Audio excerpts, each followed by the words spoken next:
What's going on, everybody? Yo, yo, yo. Guys, guys, guys, I've been on BitChute, and I'm gonna tell you something right now. BitChute is the truth. BitChute is the truth. I've got a fucking image to show you, motherfuckers, man. Oh my god. Oh my god. Bro, bro, I hope, I hope this puts a smile on listen, I'm stuttering right now. You know there's a reason why I'm stuttering right now. You know there's a hold on, let me talk to Brian. Let me tell him to get on my live.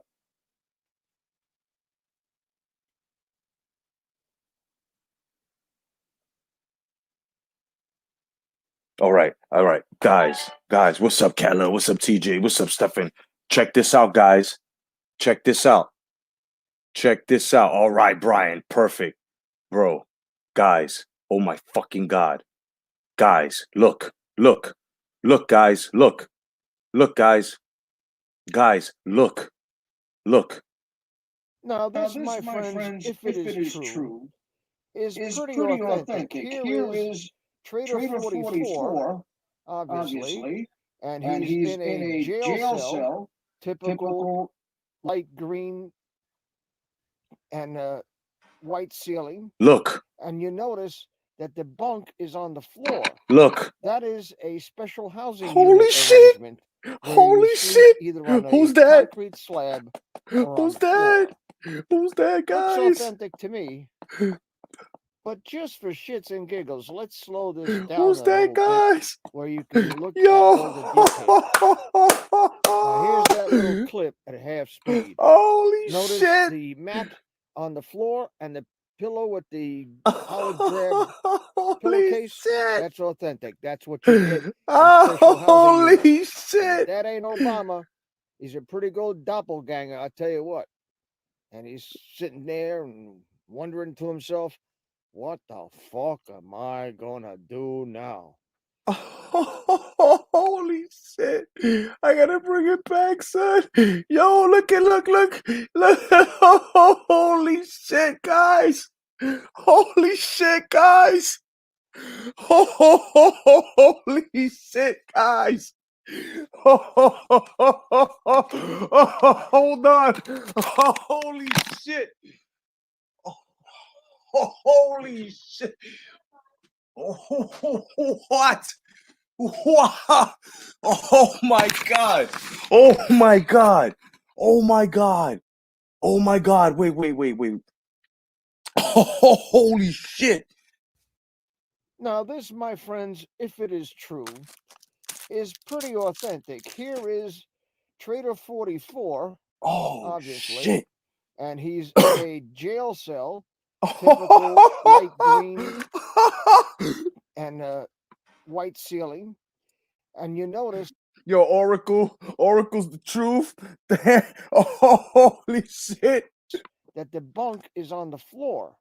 That is a special housing unit arrangement where you sleep either on a concrete slab Inglorious Patriots, the truth, no doubt. Yo, BitChute is the truth. Holy shit. or on the floor. Holy shit. Looks authentic to me. But just for shits and giggles, let's slow this down a little bit where you can look at all the details. Now, here's that little clip at half Oh, speed. man. Notice the mat on the floor and the pillow with the olive drab pillowcase. That's authentic. That's what you get in special Holy housing units. shit. And if that ain't Obama, he's a pretty good doppelganger, I tell you what. And he's sitting there and wondering to himself, what the fuck am I going And not for nothing. Damn, hold to on. do now? All right. Right here, if you guys can see my cursor, this is a cell. Look at the gated up window. And on the side here, he got his back to you. So if you're looking at the screen to your left, that's keep looking to the left. Those are bars, bro. Now, Look at that. Those are bars. And I ain't talking rap. I really fucked up this time. Remember that mic drop moment there, Trader 44, when you Holy said that shit. Donald Trump was not going to be president? And Yeah, that's a jail cell, man. Look at the holy shit. At least you'd be president and you'd drop the mic.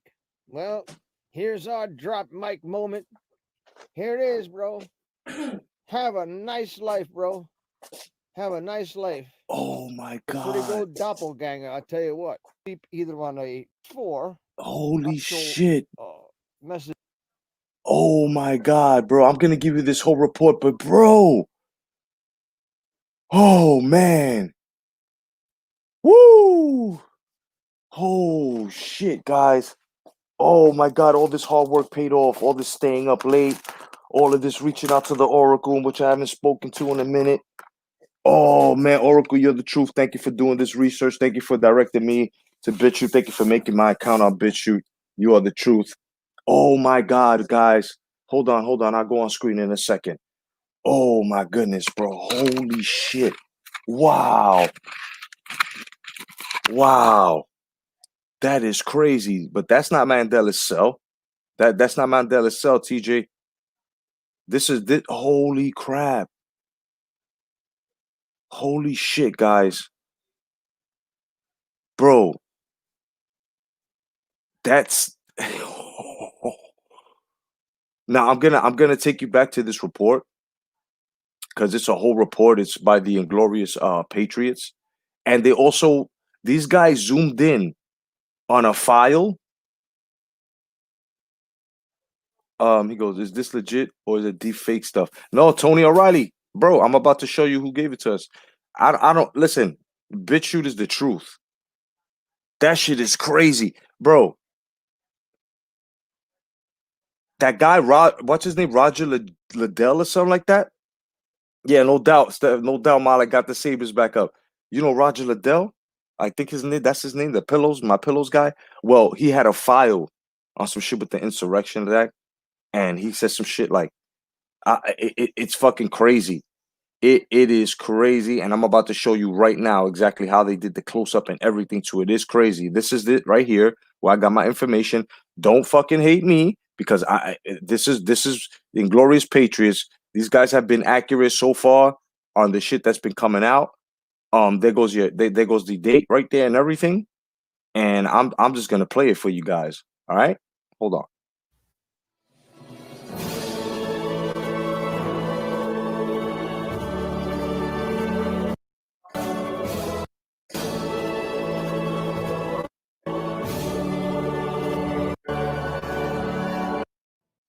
We got a peek at some papers that Mr. Pillow was casually carrying along with his coffee and cell phone, thanks to the New York Slimes.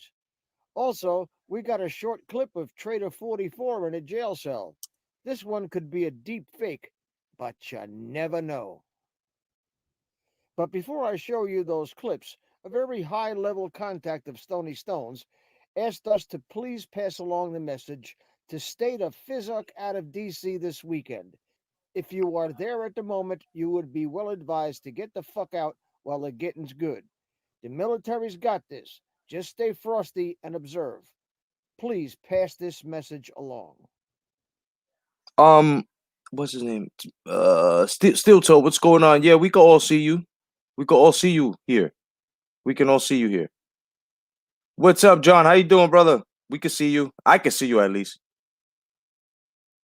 Yeah, he does look like Paul Bearer. Jonathan says, doesn't the My Pillow guy look like Paul Bearer, the Undertaker? Oh yes, he does. But hold on, let's see this. Hold on, hold on. This is important, guys. Hold on, hold on.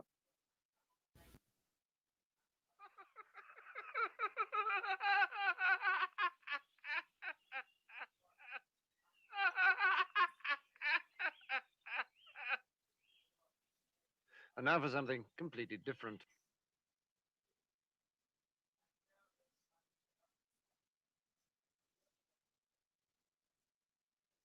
Now, ladies and gentlemen, Let me do here's something Mike here real Lindell fast.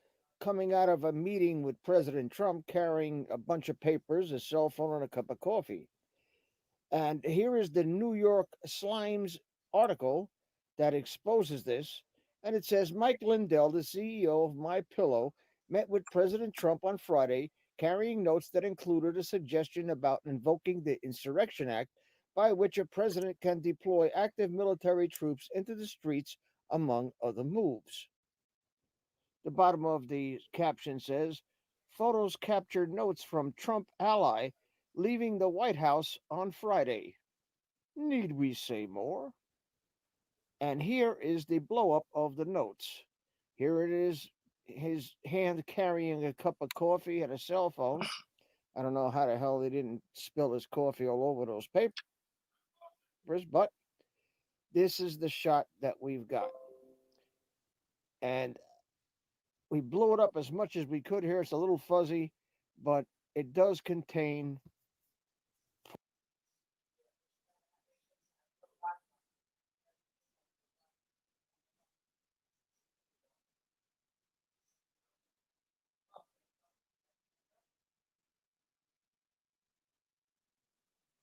partial message indicating that what we're telling you and have been telling you for a week is true. Now this shit right here, I'm gonna have to expose this real fast. I'm gonna have to expose this really, really fast. Hold on. Let me search here. Let me go to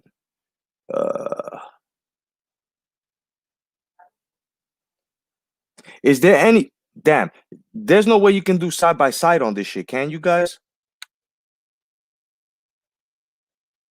Anybody? Yeah, TJ Call, exactly. Exactly, TJ. You see what TJ said here? All right, so basically, okay, I get this. This is more of a message. Does anybody know if this shit can do a side by side?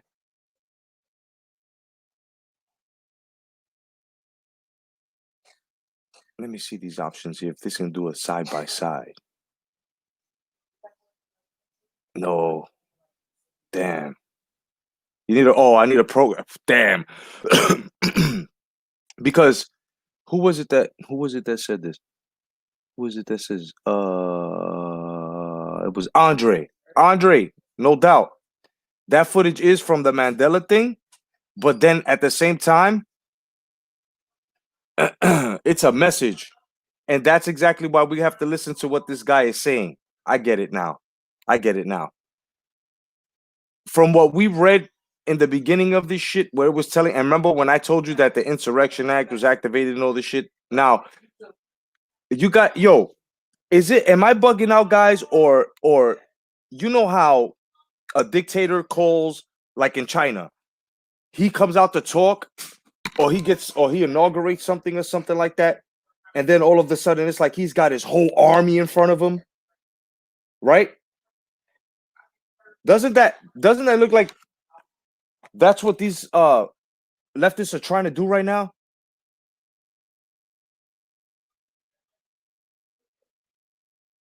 Exactly, Andre. I get it now. I get what he's saying.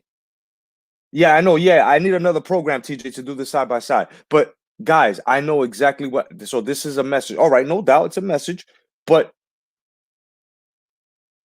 the way this is coming out, you know how the dictators be doing it and shit. Even fucking Saddam Hussein used to do it, where he comes out on some balcony and shit, right? And he has his whole army in front of him marching and shit. I think that's what these fucking guys tried to get the National Guard to do. Right? I think that's what trying to get the National Guard to do, because Biden says that he doesn't feel protected.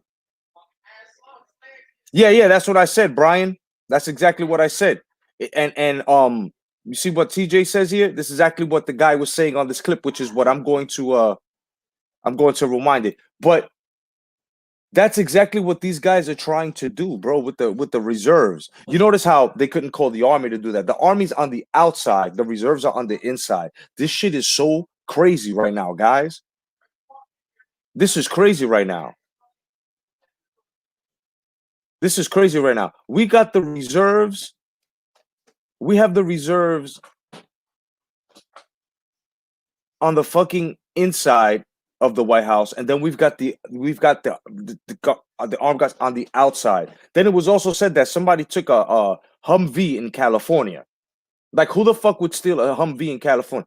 Shit is getting crazy, man. Shit is getting really, really nuts. Shit is getting to a point now that they're telling us to stay the fuck home. They're telling us don't come outside. I don't know what else to say about this, but this is one thing for sure. Shit is going to hit the fan, guys. Shit is really, really hitting the fan. Like, things are really hitting the fan. I've got something for you guys here. Man. Anybody in the chat, let me know if around your way or any around your surroundings, if you are actually are experiencing any movement of the army or any armed forces, because they're supposed to be out everywhere.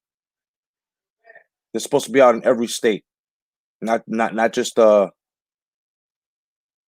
in every state. Please stay out of DC this weekend. If you are if you are already there, get the fuck out now.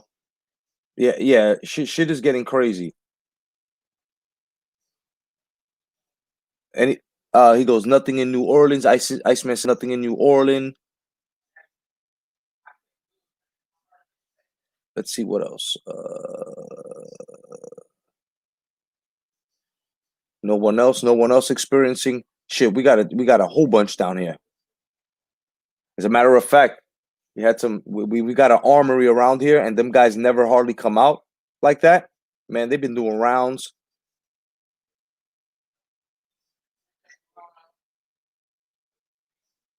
Yeah, the action's already being taken, John. It's being taken by the new Republicans that are in office. So his first day, if that's gonna happen, he's gonna face impeachment by them, and they're gonna file him. So either way, it's capturing it. Yeah, John says our Air Force and Navy bases are on lockdown. Yep, they haven't been flying by or anything, John.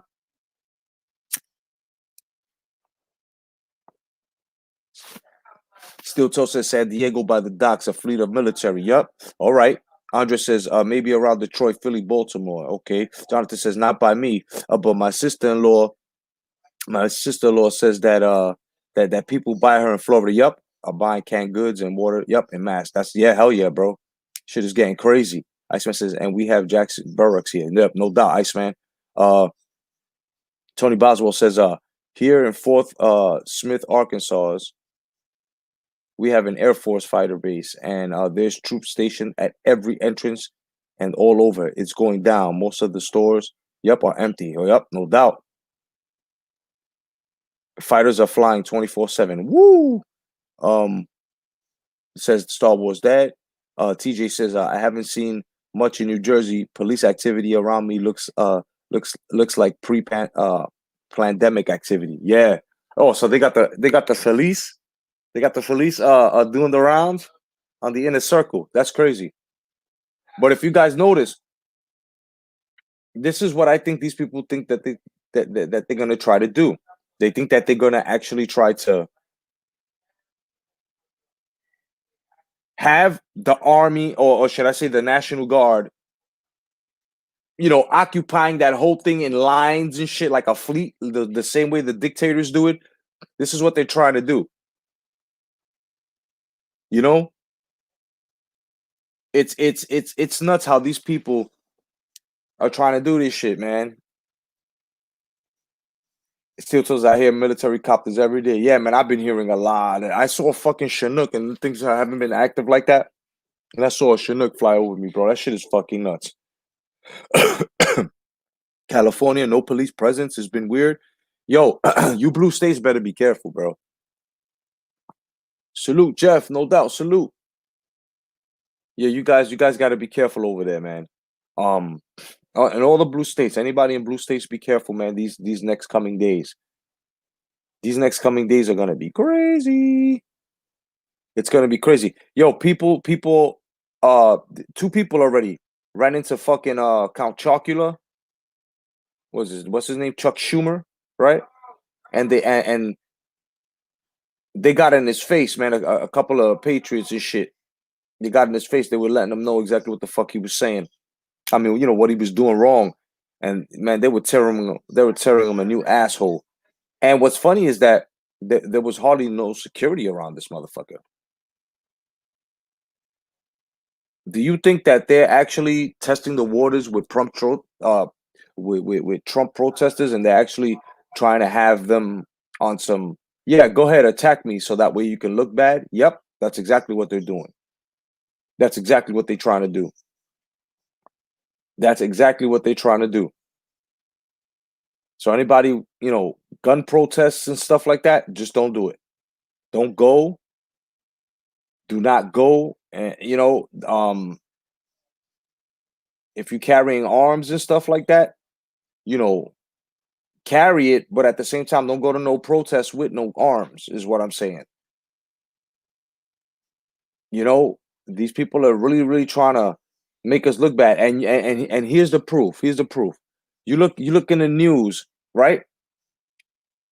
They're trying to plant everything on us, even though there's fucking proof coming out.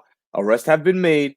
Affiliations have been fucking set on who they were affiliated with, which is their side. Everything I showed you the videos on the pre-planning and everything that the Patriots been dropping.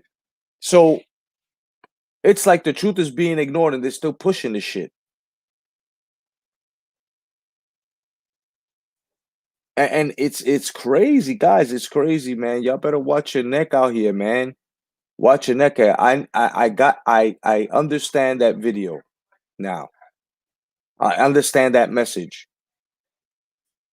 That's like sort of like one of them encrypted messages type things where they're like, yo, it's coming. And you know what? If that's the case, bring it on, son. Bring it on. Bring it on. I get that shit. What I don't get,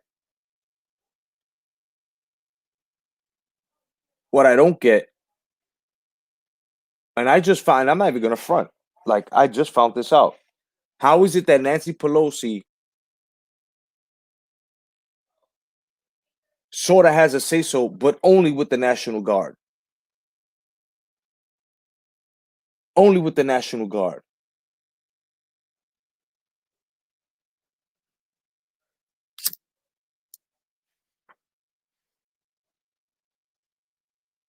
And you know what, Iceman? I wouldn't doubt that. These people are like fucking how do you call those these people are like black widows, you know? They fucking kill their prey and shit. I mean, their mates and stuff like that. So if you run with these people,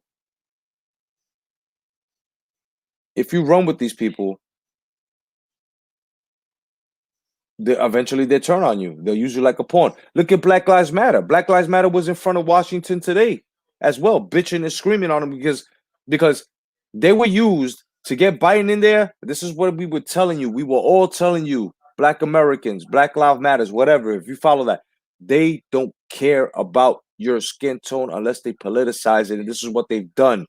And here's the pudding. Here's the fucking pudding. Okay? It's going to be thick. I hope you can swallow it. They try to tell Biden on a phone call, listen, this is what this is what we want. Blah, blah, blah, blah. Biden was like, listen, he just reneged. So they went today and tried to protest and stuff like that. You're not going to see that shit. I'm looking for the footage now so you guys can actually understand what I'm saying. Black Lives Matter now is shut out. Black Lives Matter is now shut out.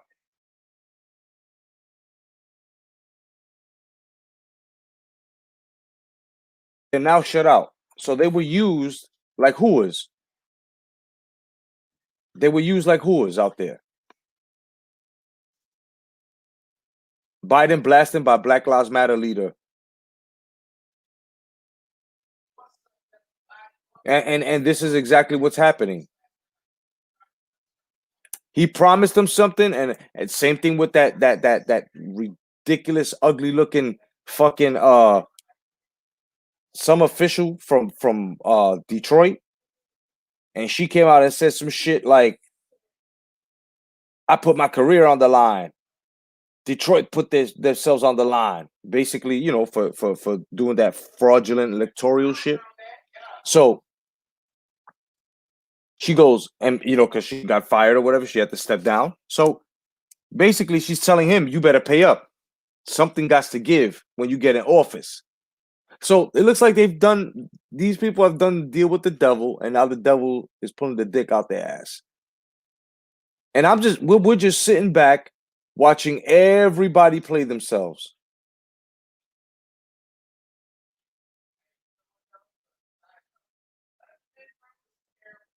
Jet Kyle, what's up?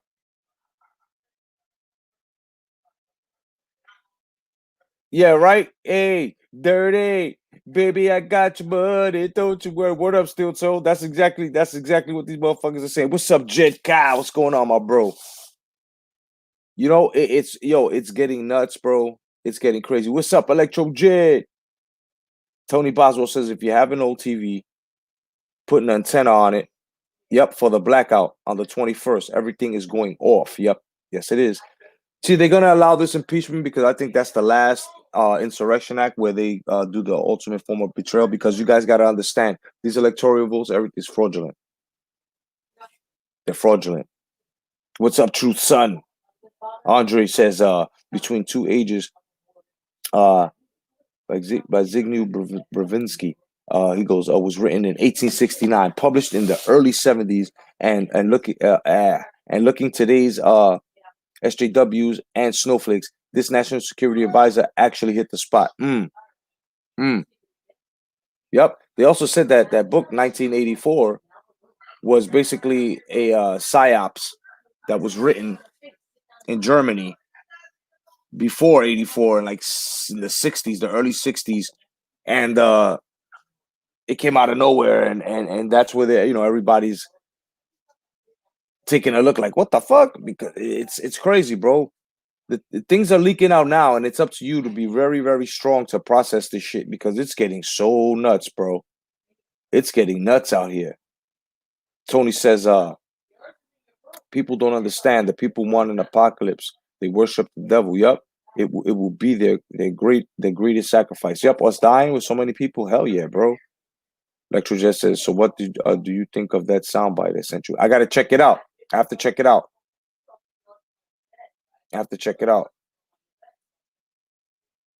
Trump will be the new Barabbas. Kello says, I tried to buy that book, Andre, too expensive. Yeah, man. Because it's the truth. It's expensive because it's the truth, senor. It is the truth, senor. It's crazy, man. You know, I just hope that the way things are looking, bro, I hope it doesn't get, I hope it don't get to a point where they're telling, well, look, I feel the reason why they're telling us to stay home is because shit is going to hit the fan. And this is like the nicest way they can tell us to stay home. You know what I'm saying? This is like the nicest way that they can say, all right, stay the fuck out of, stay out of danger. Shit's about to hit the fan. They can't actually say it because if they say that, then they give up their plan, right? American B-52 bombers fly President's patrol over Middle East. Wow. Damn, this is going to be worldwide, son. Shit, man. And we're on the 17th. It's been quiet, but not quiet. It's been a slow drip. A very, very slow drip. X-22 report came out with something. They came out with a good report. I think I'm gonna throw them on for you guys. It's a D-class memo. It's just the beginning. Warning, storm ahead. All right, guys. Can you guys hear it? Let me link you. Let me link you here.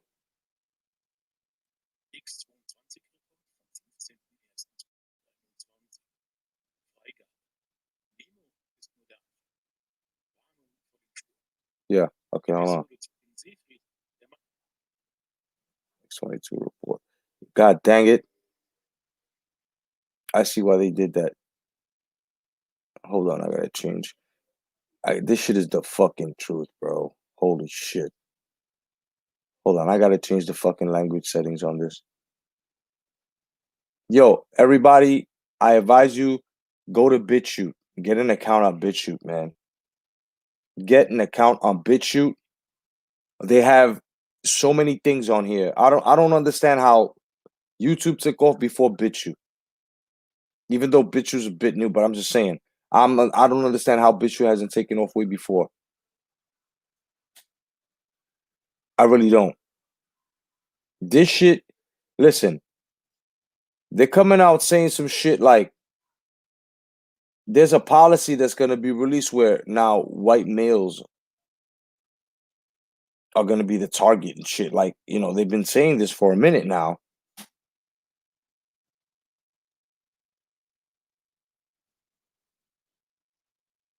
They've been saying this shit for a minute.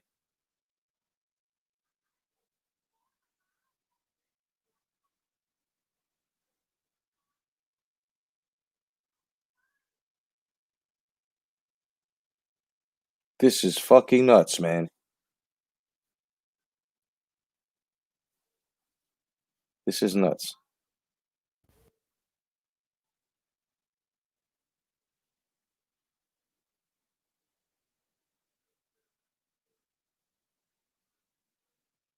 Okay. This is going to be... All right, guys, give me a second, man. I'm trying to give you something. All right, here we go.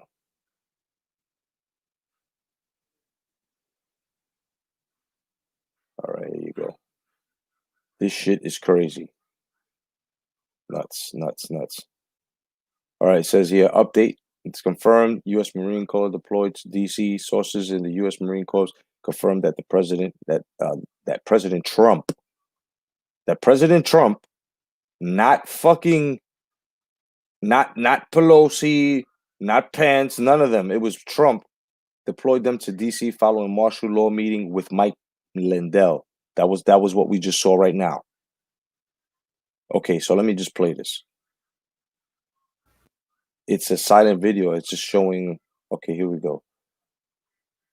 It said earlier today we have the following. We reported that following President Trump's explosive interview with MyPillow CEO and founder Mike Lindell concerning martial law and the Insurrection Act, he deployed the U.S. Marine Corps to Washington, D.C. in direct opposition. In direct opposition to Speaker Nancy Pelosi and D.C. Mayor Muriel Bowser.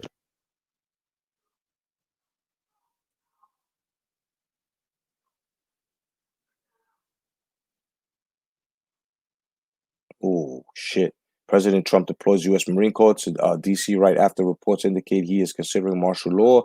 United States Marine Corps Twitter goes dark. D.C. under total lockdown. Shit's getting nuts.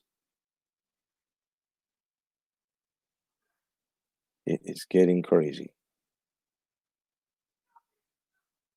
Okay, the breaking bombshell exclusively reported by Red Pilled Media is currently sending shockwaves throughout Washington and across the United States.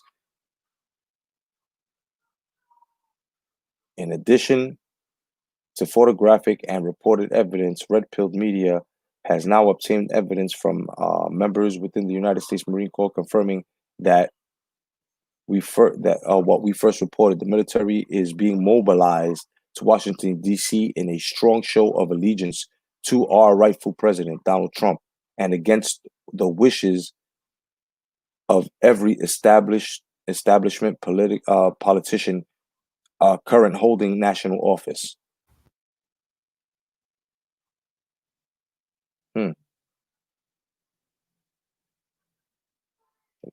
Okay.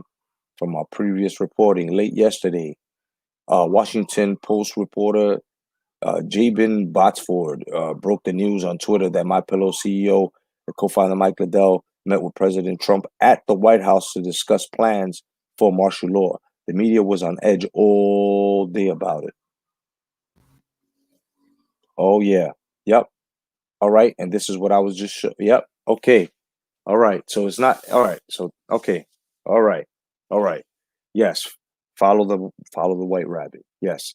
Okay. So here we go. We saw the close-ups. We saw the papers from from a couple of minutes ago that showed you from the last Patriot, the Glorious Bastards, or the Glorious Patriots, I think they're called. And now here they're showing you exactly here that this was actually tweeted. So this is official here. So not because it was tweeted, but it was shown. Like it did hit, if you want to call it mainstream. So then motherfucker. So this is when you really look at it, it's getting closer.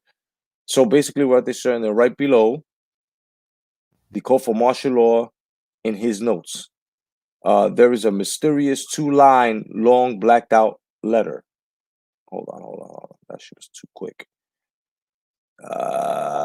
Mysterious 2-line long blackened out section. No one knows what it's about. Goes hours after Mike Lindell left the White House, Trump supporters on social media reported seeing U.S. Marine Corps helicopters over the area and landing near the White House. This proves that the military is still behind President Trump, even if some around the president are actively sabotaging him. Okay, let's keep going. So who called in the Marines? DC Mayor Muriel or DC Mayor Bowser has said unequivocally that she does not want any federal law enforcement entering the city for the inauguration, and that she demands to be consulted before any troops are deployed. Okay, this clearly didn't happen. An outlet called Real Raw News ran an unverified claim posting that the Marine Corps rebuked Nancy Pelosi's orders to stand down. Ooh. Snopes quickly reported that Pelosi's office never made made such a demand. So neither the mayor of DC nor the U.S. Congress called in the United States Marine Corps. Ooh. That leaves one man left. Now it's beginning to make sense why virtually every single street in Washington, D.C. is completely shut down. And now it makes sense why they usually profile United States Marine Corps Twitter account hasn't tweeted for weeks and has gone completely dark. Ooh. Ooh. Now this.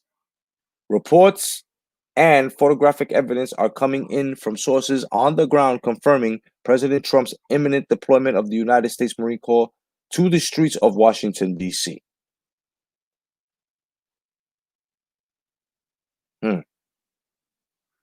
The intel even posted a package of DoD beef patties along with equipment, ammunitions, and backups. This is the real deal. Whoa. We even have video evidence of multiple U.S. military Osprey aircraft flying into Washington, D.C. Shit, man. Get ready for a wild ride. Now, please share this report with the general public before it's too late, and we can't communicate without having our message content be approved by federal government. We don't have much time left. Red Pill Media, let me see, is a Oregon independent media organization dedicated to bring the American people important news stories. All right, so basically,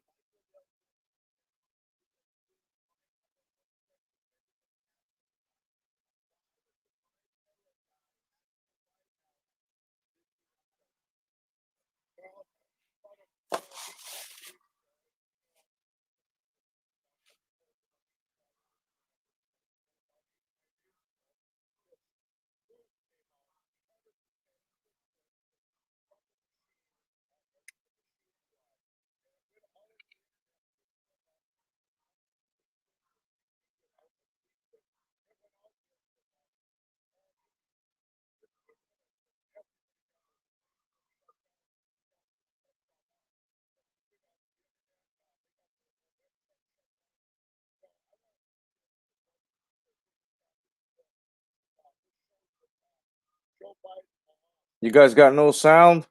Are you guys getting any sound off that? Let me know. What's up, El Chombo? Chombo says no sound.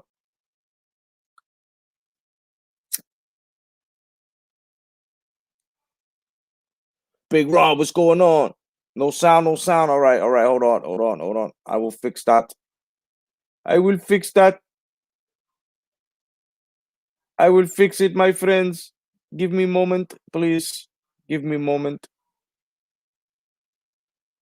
I am a little nervous, you know. There's a little bit of things that are happening here that are a bit scary and crazy, you know.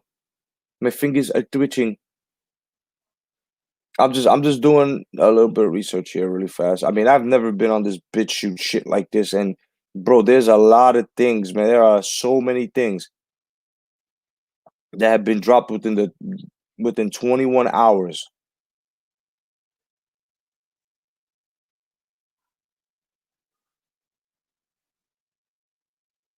Let me see episode 1. You know what's funny is that a lot of these guys are also reporting that they're trying to say that the QAnon movement is a psyop from the FBI. Right? This is what they're saying. Even Alex Jones is on some shit.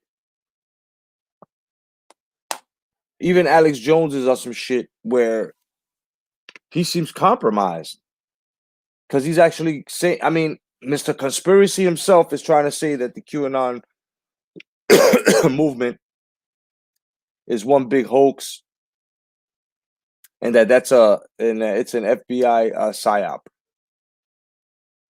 It's kind of funny to me. It's really kind of funny to me because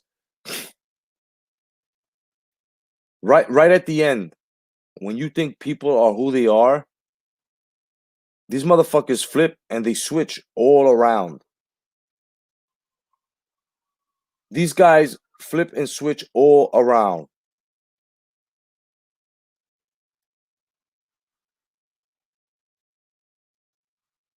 Now here's Simon Parks. All right, I'm gonna hit you with an update from Simon Parks. This is the updates and the intel that I usually give you guys. You know what I'm saying? Yes, misdirection. It's Alex Jones. Basically, he doubts what he does. He stands on shit, but then at the same time, if it's not adding up to what he's saying, then he usually just fucking curls up like a bitch and just starts kicking and screaming and talking nonsense. I noticed this about him. What's up, ZD? How you doing? So now, check this out. This is let me see if I can excuse me, guys. Sorry. All right, let me see if I can share this Simon Parks with you. Let me know if you guys can hear this. Hello, and just to let you know that I'm doing another podcast, another update. So welcome. It's the 16th. Can you hear it? We're just a few days before things get incredibly exciting. And I was hoping to do an update a bit earlier, but the people that I needed to speak to Can you hear it, were guys? not available.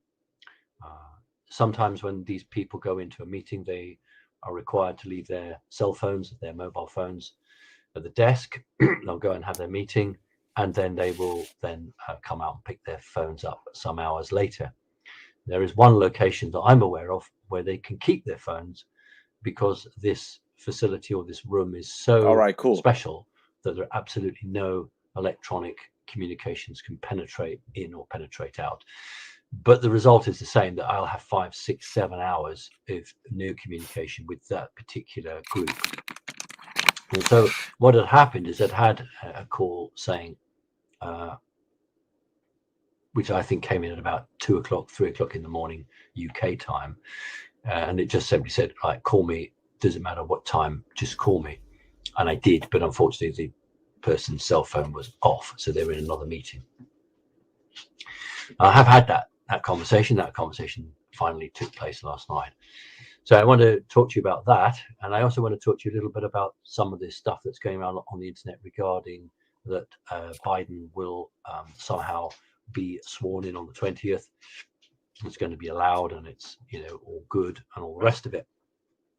and that's making some headway in terms of it's getting a lot, obviously quite correctly in my view, it's getting a lot of attacks, but it's being debated, and I wanted to give you the information I have and what that's about. So again, in no particular order, just as the way it comes out, here we go with it. I don't believe that President Trump will go to Mar-a-Lago. I think that that's what the media are being shown, and I think the unawake and unaware are being shown that. I do believe he'll go to Texas.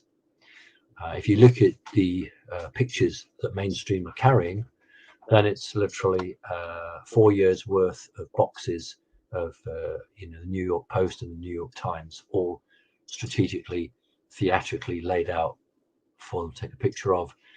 One photograph of Trump and Chinese president in a meeting, rather obviously carried so the picture outwards so everyone could see that, a bust of some character from history, and a few other bits and bobs.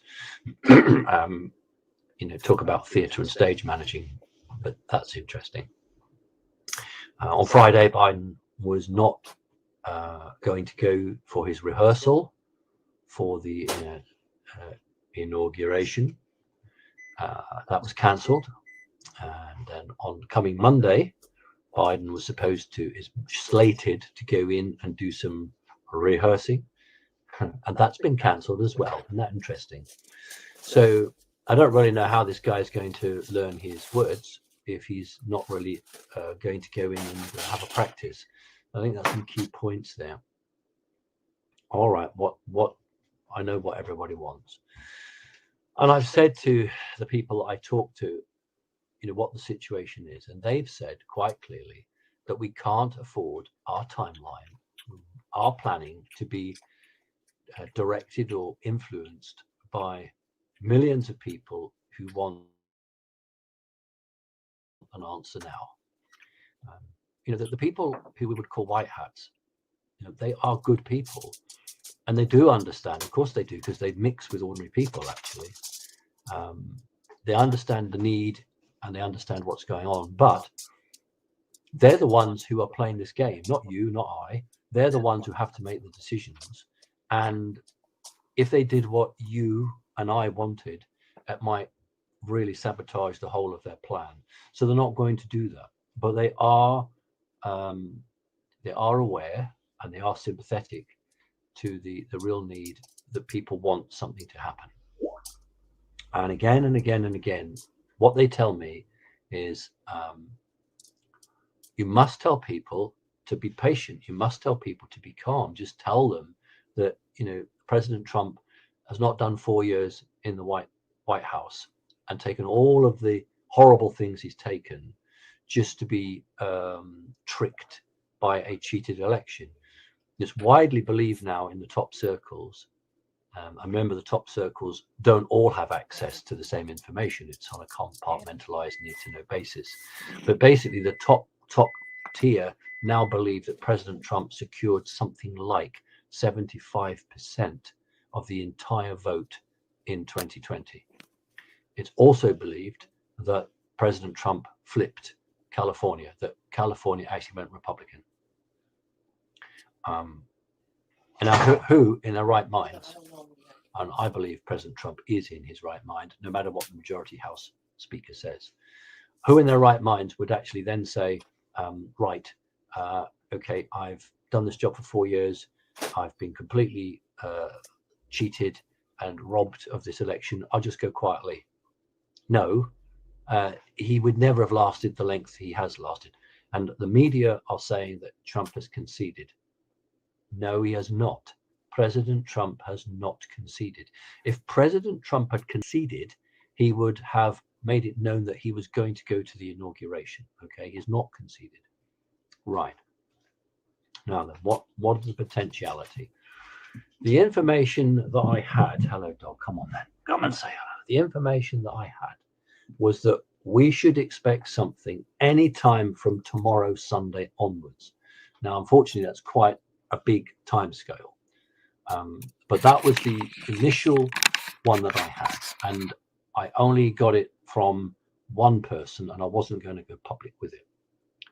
Firstly, because I'd only got it from one person, not the top person, but in that. And secondly, you know, we weren't there. It wasn't. This is on Friday. It wasn't Sunday or Monday.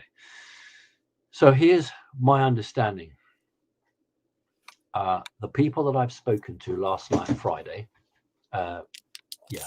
night, have said that it is their understanding that action will be taken before the 20th.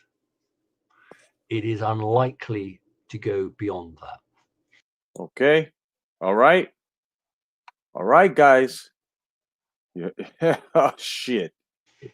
But here's where some of this talk about Biden having an inauguration has come from. It is believed that there's a real possibility for the people behind Biden to create a CGI stroke analog reality. In other words, perhaps in one of the rooms in SCOTUS, remember that Chief Justice Roberts is not our favorite cup of tea here in Great Britain, or your cup of coffee in America. So maybe one of those rooms could be used.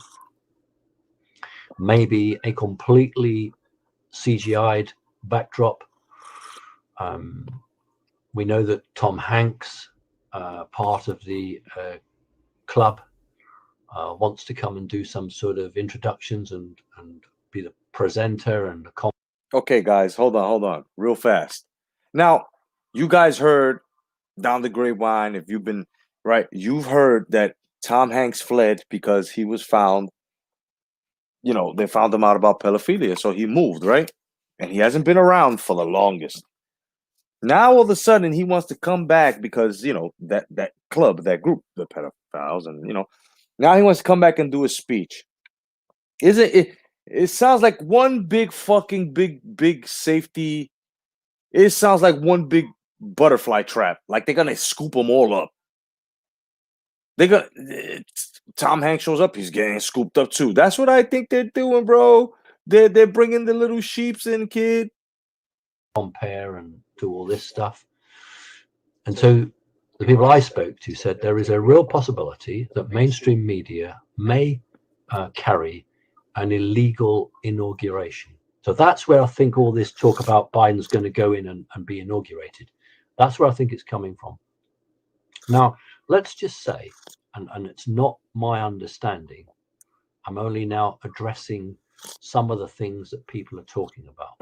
So it's not my understanding, but I'm only just putting my point of view across based on what I've heard others saying about Biden. Let us just assume there is this, which is quite possible, this CGI fake inauguration in not the White House, because it's never going to get in there, not the Congress, because, you know, that's not going to happen. So some studio somewhere or some room in the Supreme Court where it's all done.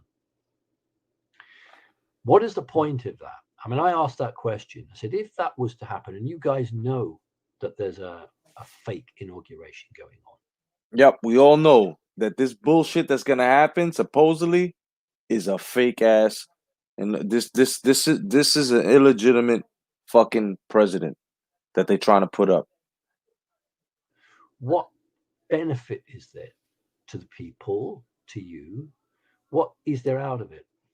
Now, they were very cagey on that, and I understand that because I'm on an open line. I'm not secure my end, but they're secure their end, which means it can be hacked this end. So they're always very, very careful. But the point was, and I hadn't anticipated, and I hadn't even thought about it, was that the world sees this fake inauguration. Oh, and by the way, I said, don't you think people are going to know it's fake? Don't you think we'll see it? And the person on the other end of the phone said to me, well, you think so? And we talked about 9/11 and how well that was orchestrated and so many other things.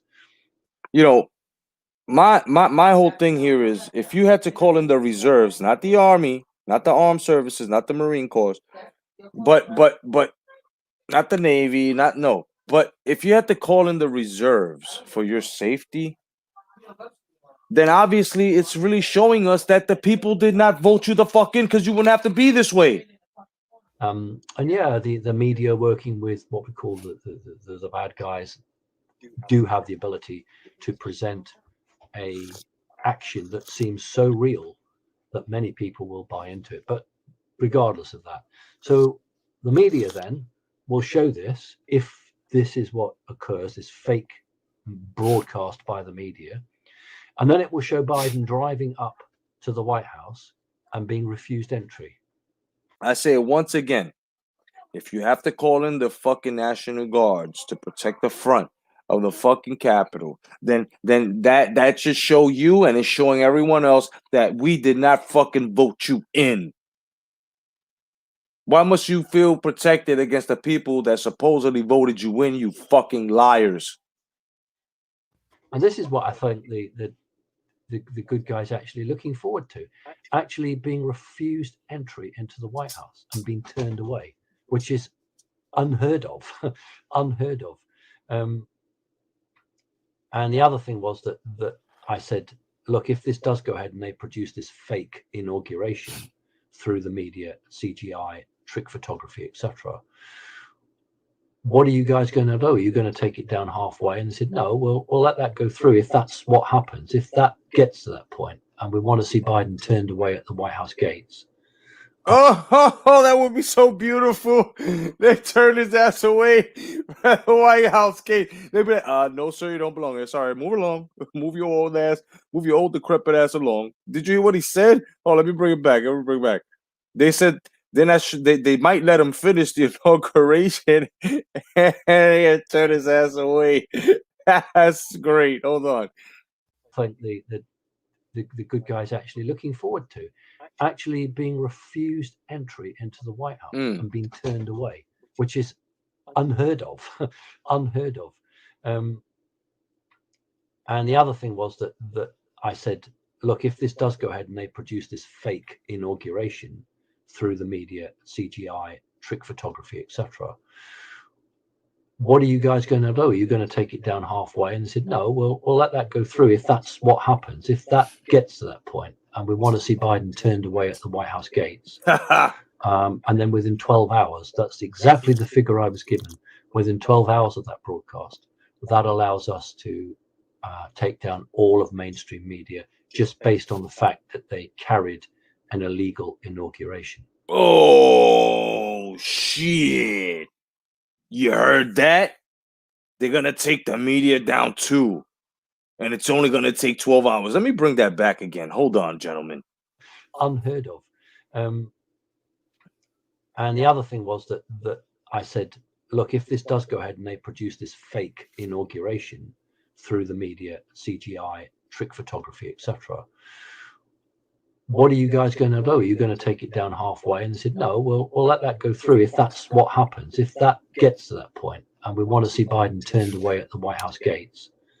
And then within 12 hours, that's exactly the figure I was given, within 12 hours of that broadcast, that allows us to take down all of mainstream media just based on the fact that they carried an illegal inauguration. Nice. They said they've got plenty enough to take them down anyway. That's why they would. All right. So like I said, in order for this shit to go through, they have to let them go through this inauguration. They have to let them finish it. They have to. It's like a ceremonial thing. In order for it to be, that's it. Like the last straw. Like, okay, that's all we needed. You know how the FBI builds a case on motherfuckers like on a mobster. They already got him on the killings, right? So they built that file. Then they got him on the drug trafficking and all that shit. Then they got that and it builds up. And they keep doing it, building up until they boom. Then what they do, the last crime that you do, we have enough. Let's get them. This here is an operation. They're talking about taking everything that's been in the fucking way of the American way, bro. Of what brothers like Star Wars Dad, my man John, my man El Chombo, and everyone else out there that fought for us and left their families behind so that way our families could be good. You know what I'm saying? Much respect and much love to your brothers, man. Thank you very much for your service. Always. I will give you my life any fucking day. I'll put a bullet, a fucking machete, a crowbar, a fucking anything in anybody for you brothers. And I'm going to tell you something right now, man. It's going to be one of those big swipes where it's, like I said, a capture net. They're just getting everything. I'm glad. This needs to be purged. This needs to be cleaned. but that's something that some people in the decision-making circle find quite humorous and quite interesting. I personally said, I don't want to see it get that far. My membership at Connecting Consciousness don't want to see it get that far. I can't speak for the people of the world, but if I ever did in any shape or format, the good people wouldn't want it to get that far. And I'm sure that actually is the right point. And then this person I was speaking to reiterated, came back to me and said, look, I don't think it's going to get that far either. But if the bad side were able to get out somehow this fake electronic inauguration, which then mainstream media carried, then we would deal with that, as a separate thing. So that's where that's coming from, I believe, about all this talk about Biden having an inauguration. I don't believe that Biden will go to the Congress or any of the Capitol Hill buildings. And you know why? Because the media are talking about 15,000 National Guard. I ran that figure. I never believed the media at all. And that wasn't confirming with what I'd heard elsewhere. And I ran this through with an American contact. And I was told it's not 15,000. Get it right. It's 21,421, something like that. Damn. So it's 21,400 and something. It's not.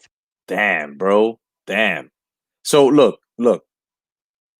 I'm just gonna say it like this, and I'm more than sure that my man El Chumbo, I know my man, the Star Wars dad, no doubt. I know that you gentlemen will understand me when I say this. These National Guardsmen better get the fuck out the way. They better not be there pointing their rifles at the higher branch. Because not only will they be federalized, it will be the National Guard, if they're under Pelosi's orders to go up to protect them, and the National Guard actually makes that mistake, bro. It's a bloodbath. They're done. They will be considered traitors. Am I wrong, gentlemen? They would be considered traitors. If the National Guard turns their rifles against the armed forces that would be surrounding that place, think about this. I said it earlier. You got the National Guard in there, and then you've got the armed service. I mean, you've got everybody, land, air, sea, outside of that perimeter. Soon to be everywhere in the United States. National Guards better not. They better just walk away. They better just fall behind these soldiers, no matter what military branch, and let them bring justice and freedom in, bro. For real. I mean, shit could go down. I think this is what he's talking about. That a lot of people wouldn't want to see that go down.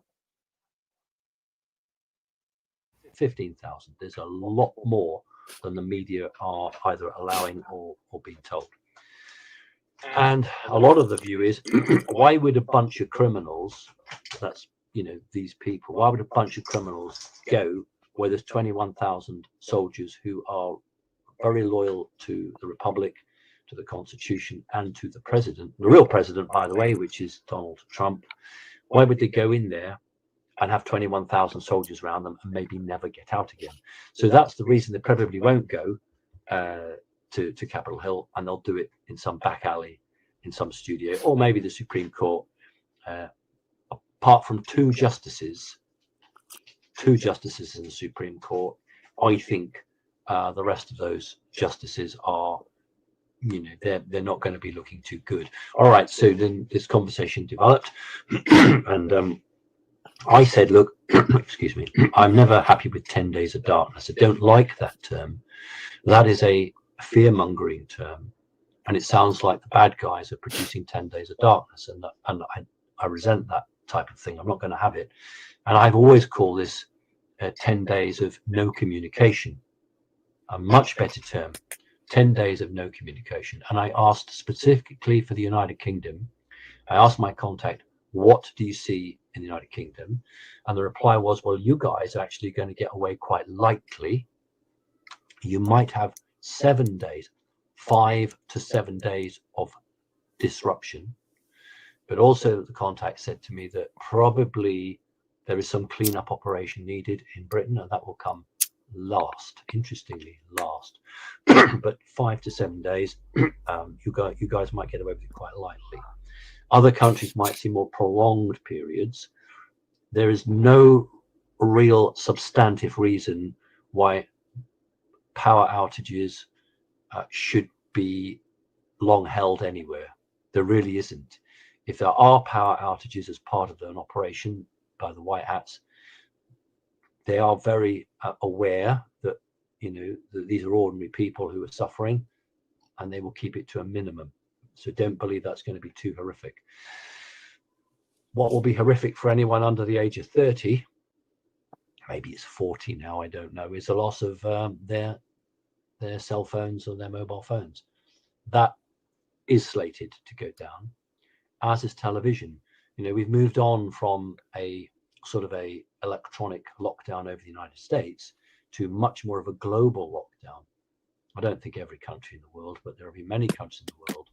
And what I was told, and I'll just give you the words, is if you put your television on, no matter where you tune it to, depending on your particular operation in your country, it will either automatically default back to one channel coming from America, or all the other channels just don't exist, and there's only going to be one broadcast channel.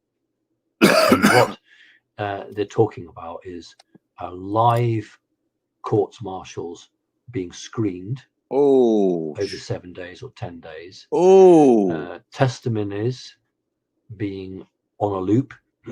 So people who have decided to buy their freedom or part freedom by being open and honest, consenting to having their confession filmed. There's gonna be a lot of flipping, a lot of finger pointing. Motherfuckers gonna be selling each other out. Oh man, get your fucking popcorn, bro. And that then being shown to the world. So all the people that we really want to wake up and show the truth and show that we're not all crazy, you know, that, you know, we believe this and we're not all mad, they will actually have it in their face. That's a big part of all of this. Maybe just soldiers in certain parts of America, not the whole part of America, the East Coast, perhaps, and the West Coast, perhaps. Now, what is interesting here in Great Britain or United Kingdom, England specifically, using the COVID virus as the reason, the Prime Minister of Britain has basically put the United Kingdom into a semi-lockdown as people going out and coming in. So now if you come to Britain from Monday, hello, darling, you must actually have had a DNA test to show that you're free of the virus. You must, and it will be checked, have an address to go to, and then you must have another test 5 days or 6 days later. And there's a heavy fine if you don't. Otherwise, it's going to be enforced. Jesus Christ. The point here is that DNA material is taken. So don't look on this as a bad thing. If anyone tries to put something up your nose, don't accept that. In my opinion, it's better not to fly than have a swab stuck right up your nose. They could just do this area here. If they want to push it up here, my advice is no, thank you. You're not going to do that to me. And so there is now becoming an air corridor lockdown. And I do understand that Britain is going to be one of the last countries that will have any action taken. So I understand lots of people are hugely frustrated. You know, it's getting more and more fraught and desperate as we get towards this date. But look at what's happening. Look at the mainstream media. Look at how it's not being portrayed as a normal transition. Those of you old enough to think about Obama and Clinton, I remember Bush and Reagan. Think about those transitions. And look how the media were doing this and doing that, and how the incoming president was doing this and doing that, and compare it to what is occurring. And, you know, I believe there are an awful lot of bad people in positions of power who, if they don't know what's coming to them, have a pretty good guess. And you think that it's always been him, meaning Trump, him or them. One of the two sides, and only one of the two sides, can cut the finishing tape and come through the other side. And if I said to you it's a fight to the death, I don't mean it literally like that. What I mean is it is a fight for existence of a way of life. And both sides, and they've got to recognize that the bad guys have their way of life. Their way of life, which is so important to them, which is basically, they are the lords and masters, and all the rest of us are just the humble servants that go around doing what they want. That's their way of life. And it's a straight fight. It's a straight fight. Don't sit on the fence anymore, people. There's no gray area. You're either on one side or you're on the other side. And what we are playing out is this final battle. And the spear point for the bad guys is the media. That is their major weapon of choice, because it's their only now weapon of choice. I've said many times before that the biological weapon was used by the bad guys. I've talked before, 3 years ago, when Special Ops went in and recovered the first, to my knowledge, the first attempt, it may not have been, but to me, it was the first attempt to release a virus in the United States as part of a China operation to destroy America, certainly to destroy President Trump. That failed. And then we had this recent one, which also semi-failed, because during the struggle, it was released in China. If you are making a virus in your country, the last thing you want is to release that self-same virus in your country. Yep. Not least because it's traced back. Mm-hmm. Well, it would be under normal circumstances, but because China is so much in control, they've been able to influence all the other organizations that would normally have, traced it back to them. So China never, ever wanted that virus released in their own country. Who would? The plan was it would be smuggled out. And it was so virulent and so powerful in terms of its ability to infect. It's very, very contagious. That only a small amount was needed, but also there was a possibility of taking that amount and then seeing if they could replicate it and make more of it. And that went wrong, and it was broken and lost in China. So this is just another phase of a deep-seated hatred against the president and what he stands for. It's not about Democrat and Republican. This is literally about good and evil. You could say it's Satan and God, but we just generally say it's between those that are fundamentally good people and those that are fundamentally evil. When we hear through the back channels of the evil that are done to ordinary people and younger people, and you think you'd have to be insane to do some of these crazy things, these evil things, these diabolical things. You'd have to be insane. And I actually say they're not insane. They're just Satanists. That's what they are. They're Satanists. And that's the two way of life, the normal life that we aspire to and we recognize, and a satanic way of life, which for too long now has dominated Hollywood, too long now has dominated all forms of entertainment, too long now has dominated advertising, cinema and on television, too long now has begun to creep in to non-entertainment industries. And so that's what's being fought for here. And if anybody would think that President Trump and the people around him, after this long struggle, which goes back at least to 1963, in fact, it goes back to the president before him, who talked about the industrial military complex. Now, of course, we can take the military out of it, which is great. But it goes right back. So anybody thinks that at this timeline of human history, the good guys are going to say, yeah, okay, they beat us, they tricked like hell. We got 75% of the vote, but you know what, we've been beaten, and we'll just go away, and maybe in 4 years' time we'll come back. That's what the main media will tell you, that that's what they'll do, is that the good guys will try and come back in 4 years. The good guys know there'll be no America in 4 years' time if they do that. Not as we understand it anyway. And they're not going to do that. They haven't come this far just to do nothing and to go quietly away into the corner. That's not what's scheduled, okay? But I appreciate that the closer we get to it, the more energy is produced and the more we feel that. And all I can tell you is what I've been told, which is we have a plan we're working to. We've got several, but we're working on, an overall plan, and we cannot afford to be pushed by people who are, desperately making a lot of noise because they want to be justified. They want to see that they were right. They want to tell their neighbors or their brothers or their sisters or their mothers, fathers, that they were right. It will happen. It will happen. So, there was a very useful conversation.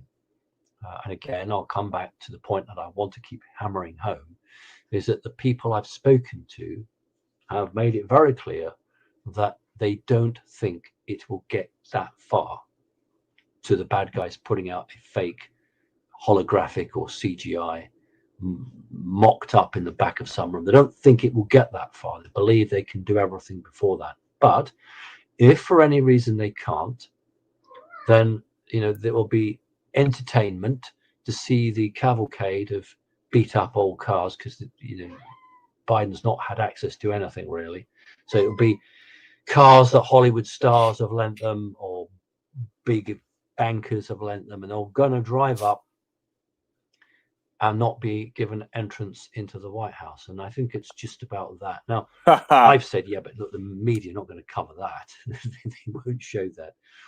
So there's the vision and the view of those planning the operation, and there's what we, the ordinary people, actually want to happen. And I've said it can't come soon enough. It can't come soon enough. Let's have it now, this very minute. But I'm not making plans. I receive some information and then I pass on to you. So that's what I wanted to talk about. There's not much else we can do. We have to wait. What else can we do? Okay. President Trump does not want his supporters out on the streets with guns, because although it sounds a bit difficult, you're actually going to get in the way.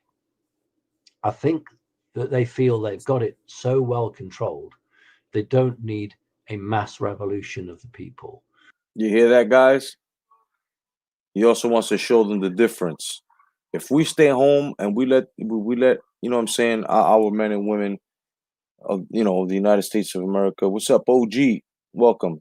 Do this. Hey, I tell you right now, bro. Our job is to sit our ass home, because this also is going to redeem us, to show that we had no parts in this, just like we had no parts in that fucking that breach of the Capitol. The evidence will show. And if we stay our ass home and it's just officers, they cannot say, "Oh, Trump supporters help the army," and then no excuses. And that's very, very smart. I'm gonna be passing the link out soon, guys. So whoever wants to get on, just hold on. After this, I'll pass the link. That's not what's required. They do believe the best thing that the supporters can do is just sit tight and do what you've always done, which is trust your president. You've trusted him. And if we look back on the 4 years, it hasn't actually let you down. Let's not get into party politics, but if we look at what's been achieved in those 4 years under the most trying circumstances, that man, President Trump, achieved more in these last 4 years than any president who had the whole machinery helping him. Now, that's the incredible thing, that what this president has achieved, even with everything almost working against him, is astonishing. It is astonishing. And, there's so much truth got to come out. And let's just hope that there's something about him and what he's achieved, rather than focusing on this person's going to jail or that person's going to do this, that, the other. We just need to remember that, this is one individual that the Americans voted in. And the evidence that I was shown, it was only a small amount of evidence, was that in the 16 election, they did do exactly the same thing, but they totally misunderstood the support the president had. So all the Dominion machines, all the type of machines, and all the fake voting was done to get Hillary in. And that's why Hillary was so confident that she would win. But they underestimated the huge amount of support for Trump. So when we came around to 2020, they had two plans: the algorithmic plan and then a fallback plan, because they weren't going to be caught out again as they were with Hillary. So again, this time the tide of support for Trump was even bigger than 2016, and it swamped the algorithm that the computers were running. And that's when this Leonardo satellites were communicating backwards and forwards, and they desperately had to move these votes from warehouses, sometimes as far away as New York, for heaven's sake, or California. Hence the stopping of the voting, and get these things trucked in, bust in, get them out. And this was their fallback position, and it was because that they'd learnt the support for Trump was so great, and that's how they did the plan. Now, you would honestly ask, well, if Trump and team knew all about this in the first election, why didn't they do something in the second? They didn't want to talk the subject up because they wanted these people to do exactly what they did. These bad actors did exactly what they were expected to do. And had Trump gone in 2017 and cleared it out, they wouldn't have had a government left. They wouldn't have had an operation. Now, 4 years later, they are ready to take out 75%, maybe 80% of the entire government, and they've got enough, probably just enough, but enough to go in, sworn in, very emergency, and run the show. So both sides have planned. Here's the point: both sides have planned, but what the good sides have done is they've seen ahead. So a game of checkers or a game of chess, one side can see 2 moves ahead, and one side can see 3 moves ahead, and the good guys are seeing 3 moves ahead. And so what is playing out is what is meant to play out. And I know people get frustrated and cross, and what can I do about it? I can only tell you what I am told, and I will only tell you what I believe to be true. And if I don't get confirmation of it from most sources, I won't even tell you. But last night was the one phone call with people that I don't need confirmation from, because I know it's true. So there we go. Anytime between Sunday and the day itself, we should expect something. Okay. All right. Thank you. I'm not doom and gloomer, but if you have got a box with some tins of food and a few gallons or liters, if you're a European, of water, you don't need loads and loads and loads. Those of you who are preppers, yeah, you've got 6 months worth, so you're fine. But those of you who don't have much money, you're able to do that. Just get something in case you're like, I don't know, a day without electricity or something like that. Just be safe rather than sorry. Now, hello, dog. What I wanted to also talk about was a change in the financial system. When the president, there's only one president, remember, President Trump, when the president says there's a smooth transfer of power, he's giving you 2 messages. One is it's transferring from him to him. And I know a lot of people got cross when I talked about Lieutenant General Flynn. Oh, you're telling Lieutenant General Flynn what to do, and people really don't like that. Well, I'm sorry, it's too bad, it's tough, because what I've been told is that Lieutenant General Flynn will be offered the position of vice president in a new Trump administration if he wants it, and if he doesn't, he'll be offered another government position. And if John F. Kennedy Jr. is alive, you hear what he said? You hear what he said? You want me to bring that back? I'll bring it back a little bit. Oh, you're telling Lieutenant General Flynn what to do, and people really don't like that. Well, I'm sorry, it's too bad, it's tough, because what I've been told is that Lieutenant General Flynn will be offered the position of vice president in a new Trump administration if he wants it. And if he doesn't, he'll be offered another government position. And if John F. Kennedy Jr. is alive, Huh. he will go around from state to state, healing, holding open air meetings, private meetings, bringing church men and women together Holy shit. with people. My man said if JFK Jr. is still alive. Ah, shit. This is a lot to process, bro. Talking Shit. to local governments, senates, the lot. So if John F. Kennedy Jr. is alive, his job, after all of this, after the guns have been put back in their racks, his job is to actually go out there and heal the country, and then in 4 years' time, he will stand as president of the United States. Okay, so there you go.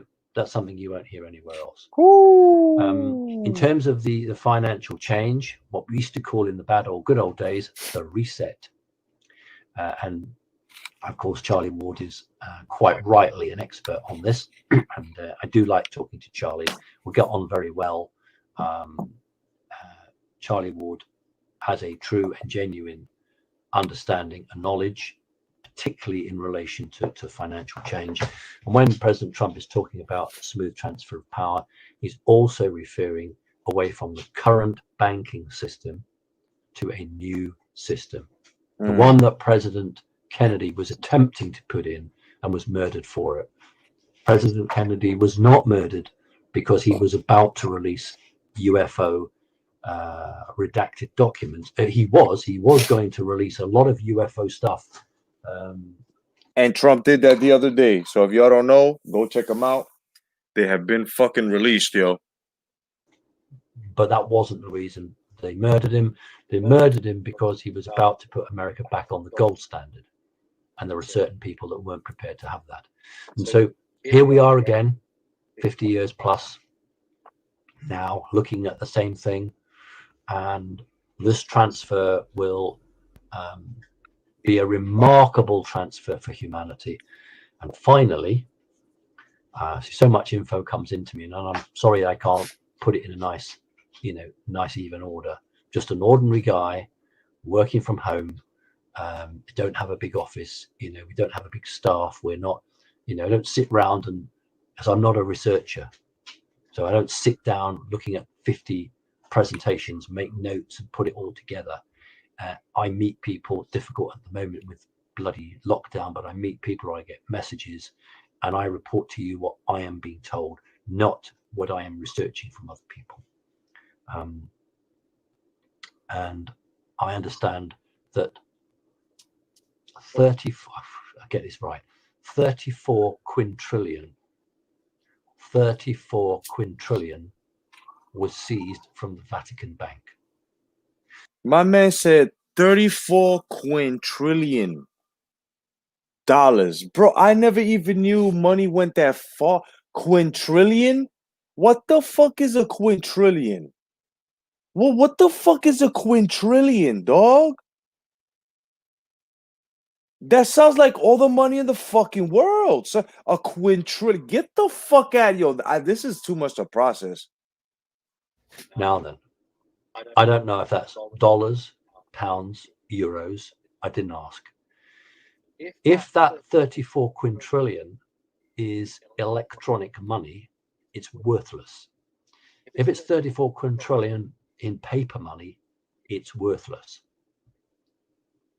If it's 34 quintillion in gold, it's worth a lot of money. If it ever was that amount of money, that's very valuable. Yeah. However, and you know how the Vatican roll, them motherfuckers are always laced in gold. I think it's in gold.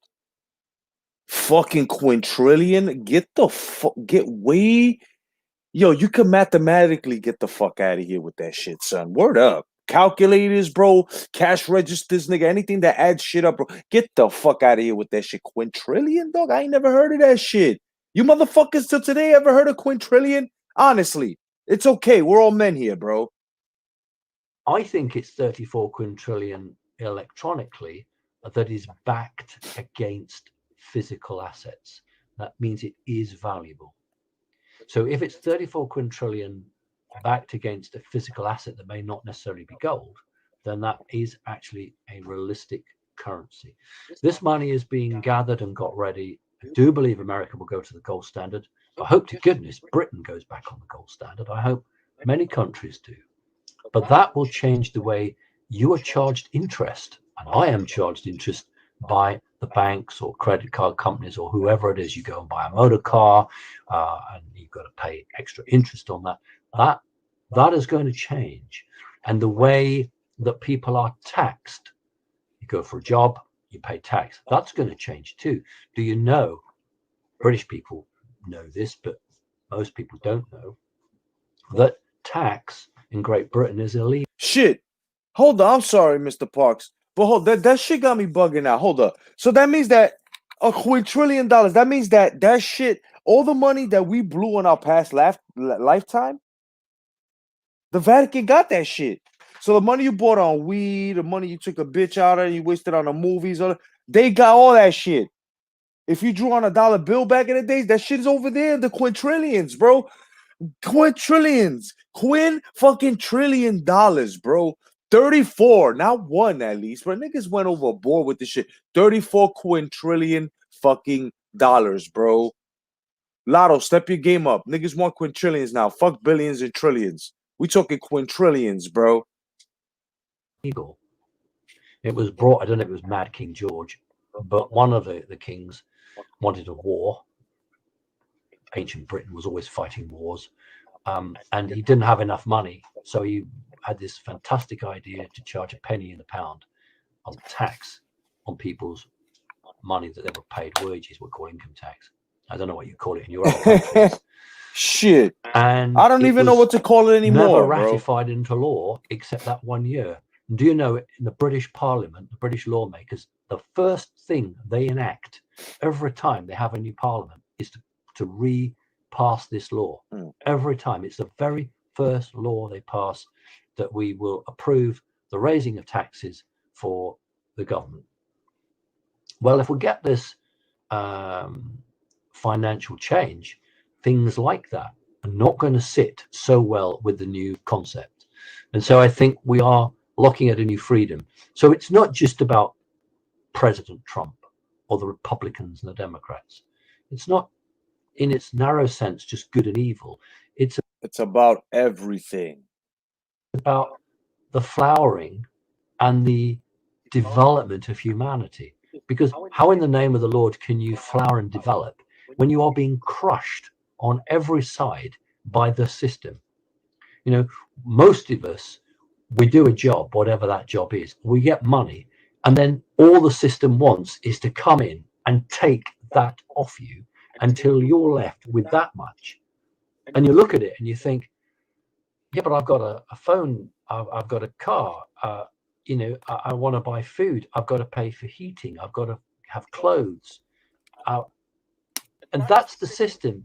So many people, the Matrix, don't understand that there is an alternative. It's what they were born into. It's what they've grown up to, and their parents were born into it, and their grandparents. And instead of saying this is wrong, they say, oh, well, you know, that's the way it is. What can I do about it? I'm just one person. The point is, you know, what we can do is support those who want to fight against that. In American history and in British history, predominantly black people were created as slaves. They were made as slaves, and they were treated horrendously by those who lorded it over them. Now, for you motherfucking SJWs, they're gonna come here and fucking say anything. Oh my God, he said black people were made for slaves. He also said they were treated horrendously, in which we all agree. So sorry, but you know, yeah, there was such thing as slavery. Sorry, but the Black Americans, the Africans, Puerto Ricans, Irish. I mean, it goes on and on around the world. Slavery was all around the world. All right. If you didn't know that, do your research, you youngins. And then the anti-slavery, abolition of slavery was passed, and these people no longer worked for nothing. Let's come forward to 2020, 2021. We work and we're paid. So we're paid slaves. You know, we are still working for our lords and masters, but because things have changed, we're now getting paid for that slavery. So let nobody think amongst the vast majority of us ordinary people that we have much freedom. We don't. And this government's response to the virus has shown us that actually our freedoms are wafer thin, and they're in our concept, or they're in a book, or they're in a big document locked away in a museum. But to the modern politico, that is valueless, because we are purely here to feed the machine of continuity. And what is changing now in humanity is that people don't want to be paid slaves anymore. They want something better. And so, you know, we must fight against media. We must fight against, when I say fight, just for avoidance of doubt, I don't mean kicking a gun. I mean, we must fight morally. God, you've got to be so careful at the moment on this planet. We must be sure that we don't give in. We don't fall at the last hurdle. We have to believe that we're right. You know, that's it. So these are exciting times. They're very difficult times. I don't care if everyone around you thinks you're mad or thinks you're crazy. Just hold on and wait. And if it all goes the way it needs to go and we want it to go, then you can say to these people, why do you think, you could say you as I, why do you think I saw the truth and you didn't? I don't want you to say, I told you so, though I expect lots of you will. But what you can say is, why do you think I saw through it all and you didn't? And you can say, well, go and ask yourself, take yourself off and think for a week. Why is it that you didn't see the truth? Why didn't you?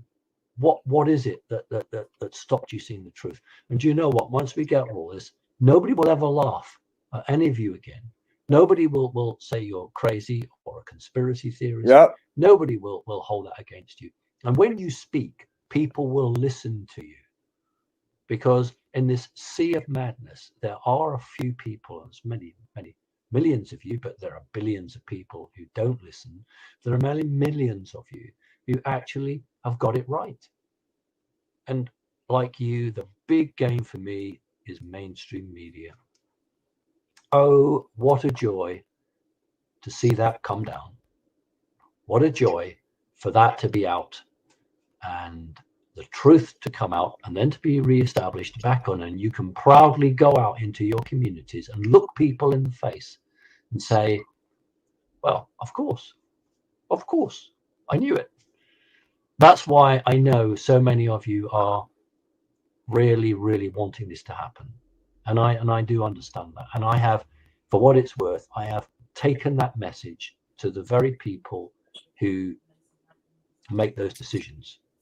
I have done that. And I've told you that the response back, it wasn't very friendly. It was, we will do what we need to do.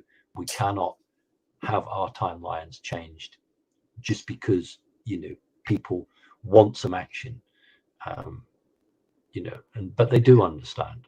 So I did put the viewpoint across. I had to put it because I want that. I want that to happen too. I just want justice. I want the bad people held to account. No matter what it is, I want them held to account, and I want good to triumph over evil, because that's what good people believe in. Right. Thank you very much for your time. God bless. All right, no doubt, guys. And I'm gonna let you guys know. We're gonna be on here for a minute. I just put the stream, the link in the stream. OG, if you want to get up here. Oh, you already beat me to it. Brother Brian Hawkins, what's going on, brother? OG Boogie, what's going on? What's up, guys? What's up? Cobra Kai! Cobra Kai. Hi. Yeah, no doubt, man. Peace to hold on for a second. I gotta give all the brothers a shout out, man, before we go any deeper. Peace to Robert. No doubt. What's going on, Robert? Let me see. Peace to of course, DMT with the comment there. Yeah, that's next. But the thing is, They call them aliens, but they're really something else. We'll get into that a little later. Peace to that guy, man. Peace to Man of Steel Khalil, Andre Rodriguez, no doubt. Peace to, of course, Brian Hawkins. You know, let's see. Peace to the Star Wars dad, John, who's with us. Man, you and OG was going in. Peace to Mala that went in. Let's see. Who else? Oh, Chumbo. No doubt. Custom dioramas. Everybody go check him out. He's got some stuff, bro. He's got some real cool shit on his channel, man. My man, ZD. What's going on, ZD? DV Douglas. My man, Joe 56 in the house. No doubt. What's going on, Joe 56? No time, no see. My man, Iceman. What's going on, Iceman? Electro Jed. What's going on, Electro? Let's see. Who else is up in here? Coffee Crab. What's going on? No doubt. Let's see who else, man. If I missed you, my man Tony Boswell, of course, the hard worker. No doubt. My man Pat Caesar's in the house. You know what I'm saying? And so on and so forth, man. Iceman, of course, Bobby Drake, just chilling. So, of course, fellas, I've got another video with Simon Parks, and I'm glad you're on here. But first, let's talk about this thing. First of all, a quintillion fucking dollars, bro. 34 quintillion dollars. Right. I'm trying to figure out how much money that is in my mind. You know what I mean? Like, you know, like remember the old cartoon, remember Scrooge McDuck jumping into it? Yeah. I'm thinking, like, you know, how fucking big is that swimming pool of what, 34 quintillion? Man. That's one big massive fucking, that's like the ocean. No doubt. I'm thinking that's Richie Rich type of riches. Nah, you know what that shit is? That's that fucking Scrooge McDuck money. You know that shit that he just dives in? Yeah.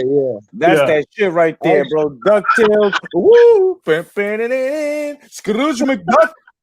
Actually, like motherfucking is like the when they went to what's that movie with Frodo Baggins and all that stuff? Fucking Lord of the Rings. Yeah, Lord of the Rings, that one room where the dragon was at and shit. Yeah, bro, and all that fucking gold was there. Even that shit in what was that? The National Treasure? Remember? Yeah, the City of Gold and shit. Yeah.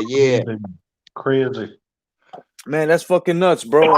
And then this is what a lot of people didn't understand. You know, there's a lot of if you're from the United States and your Social Security card and all that, it actually refers back to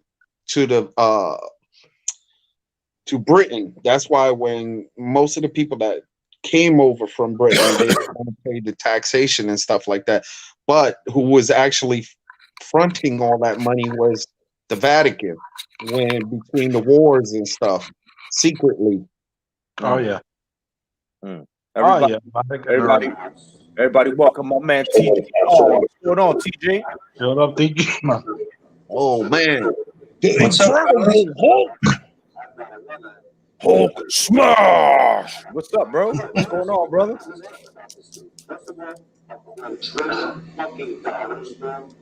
TJ, calling TJ. What's going on, bro? I'm just chilling. Awesome. Lower the background a bit. It's giving us feedback and shit, brother. All right. So yo, what do you think of that, bro? 34 quintillion. I never thought in my whole life I would hear anything past a trillion. Like when I heard trillion, I was like, okay, this is ridiculous now. Who the fuck has it? But a quintillion, son. 34 quintillion dollars. They said they confiscated from the fucking Vatican. Quintillion dollars, bro. I think quintillion is like over 1,000 trillion, like over something like that. Yeah, that's crazy. That's 34 of them. Like, oh my goodness, what's going on, Coffee Crab? Thank you, man, and I appreciate you, man. You know, I appreciate having you, man. Thank you so much for your support, brother. No doubt. Yo, Coffee Crab, have you ever heard of quintillion? 34 quintillion dollars, bro. I mean, guys, everybody, yo, that guy, I'm dead ass, Robert. Quintillion dollars, bro. Like that's gotta be a golden city. Like that's gotta be everything in gold, nigga. That's everything in gold. The people are in gold, their fucking teeth are in gold. Like people, if they live in that golden city, they're golden too. The food is golden, nigga. Everything golden smacks, everything is golden, bro. What did they do? What did they do? Remember the story of the guy who had the golden touch? Everything he touched turned to gold. Midas, yeah. Like Midas. that's crazy. Like King damn. Midas. Maybe they have him in secret. Yeah, bro. And then you know what? You know, because we're also gonna go through another update that he has, which is what they're actually planning, like what's gonna happen. Yeah. But yeah, I'm gonna put that on in a minute. But we're gonna discuss this thing. I couldn't let it slip by. Okay, my man said if JFK Jr. is still alive, Yeah. you know, Yeah. and what's funny is that you had Sidney Powell, you had General Flynn, you had others that were saying it's going to be biblical. Yeah. What's going to happen is going to be biblical. So what? Armageddon's coming. Yeah. I guess. So I guess the tanks and every shit is gonna go off. Now let's get into exactly what the fuck my man DMT and Truth Son was saying. I think they're gonna lose this. Trump will take office, right? Let's just talk in the future here. Since they can call us what's going on, Freddie Mars. They can call us conspiracy theorists all they want because everything we've been saying is coming true, right? So let's just say this comes true, right? Of course, in the Bible it says, in our days we call them demons, but in the future they will be called something else, and that something else is aliens, right? So they're gonna play that card with us since they can't beat us down here, and we was blessed and we were protected, right, by the Most High in the U.S. form, in human form. These guys can't beat us in human form, so they're gonna show themselves, bro. And people are actually gonna think these are fucking aliens, bro. People that don't know like we do are gonna think these are fucking aliens, bro. This is what I'm thinking. You know that one picture that they have with Obama and his one of his Secret Service guy metamorphosized, and they caught him on film. Yep. He looked like one of those. Yeah, he looked like one of those guys from Gears of War. Yeah, you gotta see that. Type it in, Brian. This shit is crazy. Somebody send me that picture later. Just type it in.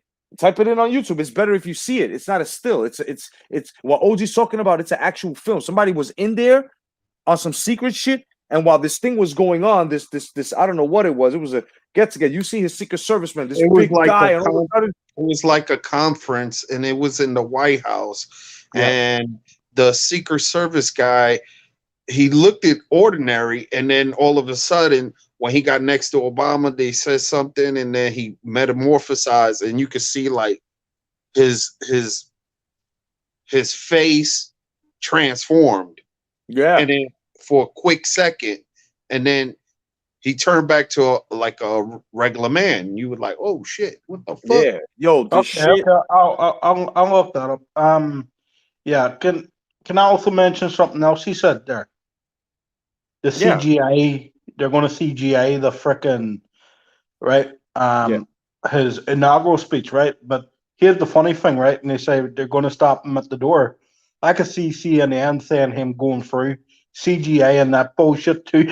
Yeah, right. And then what's gonna be fun? The fucking gates, no problems. This is Joe Biden going through the gates of the White House. Yeah, no doubt. Yo, True Son, no doubt, bro. No doubt, my brother. He goes, if you're a spiritual person of God, you will see what is unseen. No doubt. Yep. Amen. Amen. That's right. Amen. Yeah. This is crazy. This is good. Listen. Look, right? They're trying to now falsify QAnon. Now, Alex Jones, of course, a couple of minutes ago on my podcast, I sold out. Yeah. I took the knee, I bent over. I had Lucifer's cock all up in my spleen. I sold out, guys. Don't buy my pills anymore. They're just gonna make your balls shrink like my manhood did.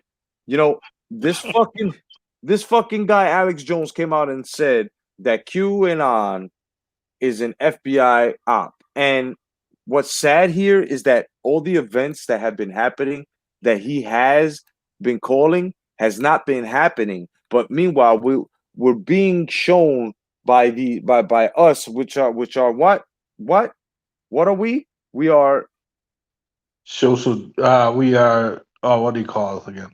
Fucking hell. we are digital. Digital army. Exactly. So things that are being leaked, like this man here, Simon Parks, and others that I have showed you, you got and others that are showing you. When you gather the information, it's like when we're not stupid. We're not quick to say like the other guys. Oh man, stop it. He said JFK. JFK died. JFK Jr. died. But that's the whole thing, though. No body was produced. No plane. Yeah. I mean, you got to understand, guys. I'm sorry to say, but that shit hit me the other day. Like I think Q is JFK Jr., who has been behind all of this because they knew this was happening, right? And also he's been in work with Trump. This is why they don't want Trump, because they have everything. Once again, in the Bush Sr. Fucking funeral, they were handed a golden ticket. That golden ticket said, "We know everything." Yep. All right. He's coming for you. Yep. You know everything.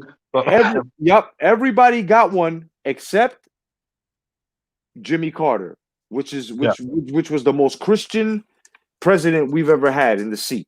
So he didn't know nothing. So he's good. But everybody else, kid,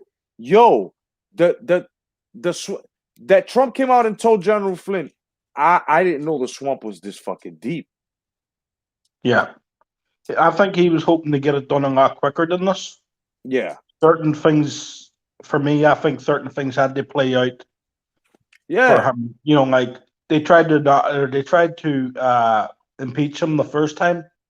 Couple of days from office, they've tried to impeach him. Why are they trying to get him completely out of power now? Because he has the power, and he's about to drop that bomb on them. Yeah, Right. they didn't want to be released and released out to the public. They want to keep it like, oh, nothing is going on. They want everybody to be dumb, and they're all they're gonna find out. On the other hand too, right? I think they're doing damage control. I think they're trying to say no matter what this guy does now, he's crazy. Yeah. And they're trying to put him into the thing of conspiracy theorists. Like they're trying to put everyone who disagrees with the Dems on the frickin' fucking left. Yeah. They're trying to call us conspiracy theorists. And they're trying to say, well, Trump is a conspiracy theorist. So when all this comes out, they're going to try to make him look like a madman to cover up their own asses. No. When it comes out, it's going to stand. And what's even more funny is that it's just like what Mr. Parks just said. When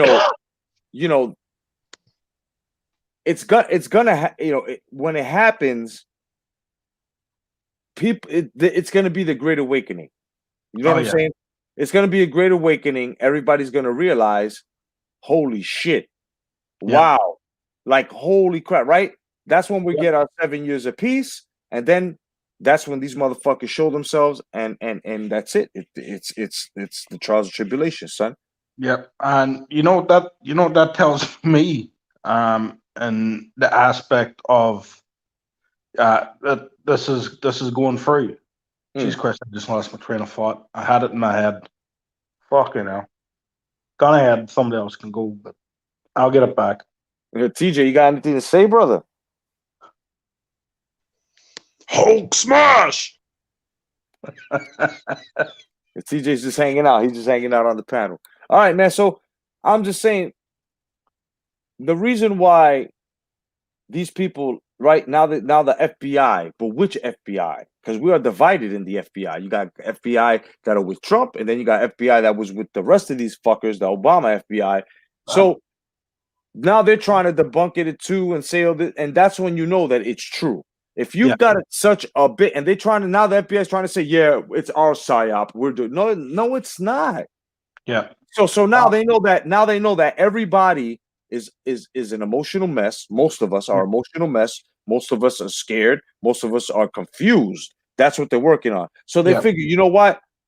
They're not gonna believe it the moment we just claim it. So let's just say it was a right, and only the guys that are fucking idiots will claim will say, "Oh, but the FBI came out and said it was something because they wanted to distract you, so that way Biden could get inaugurated." Even though, why? Because this is what I'm seeing.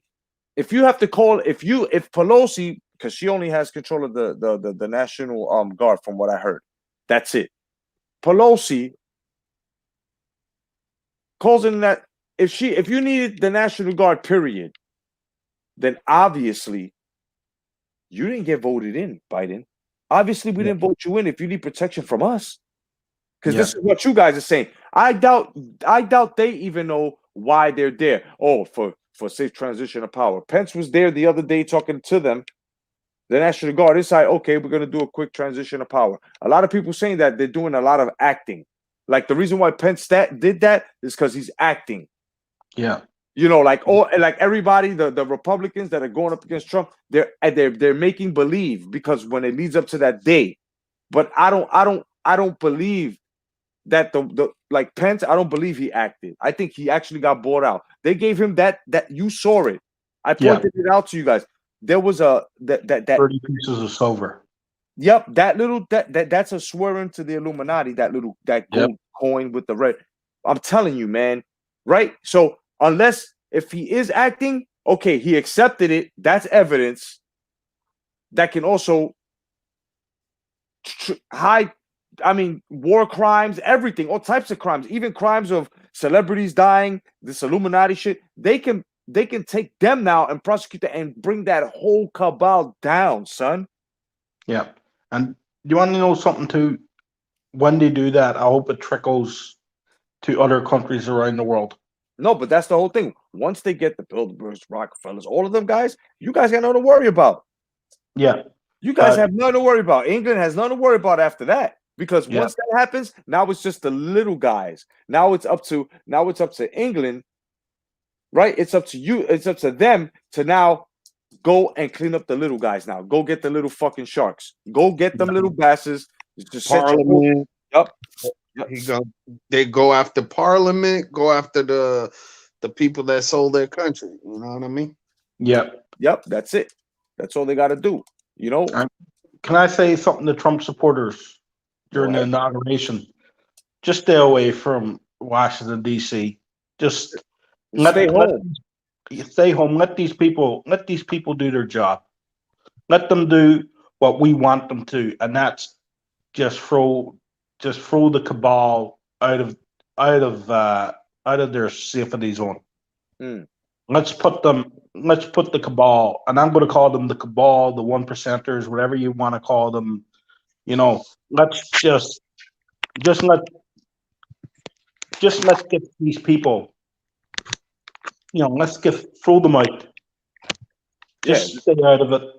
You know, don't go to DC. You know, we just need we need a reset. Yeah. Let them do what they have to do. Right? Because if we get involved, then suddenly, not we get involved, but if Trump supporters get involved, then suddenly it's insurrection, and they could point back at us. Well, they're starting a war against us. You know, so just let these people do their job. Let the people in power do what they have to do. That's right. And before I take you to this next video, man, let me tell you something. This is the Chem Buster. All right. Listen. Red lines crossed. Action taken. Military operation now in focus. This is Dave Hayes. All right, guys, check this out. And that's another thing. As I stop, we'll have comments. I'll take comments from the panel, no doubt. And when we're done here, you know, we'll be taking questions from the guys in the chat. If you want to talk about anything that has to do with this quote unquote conspiracy theory, then we shall take care of it. Can you guys hear it? Yep.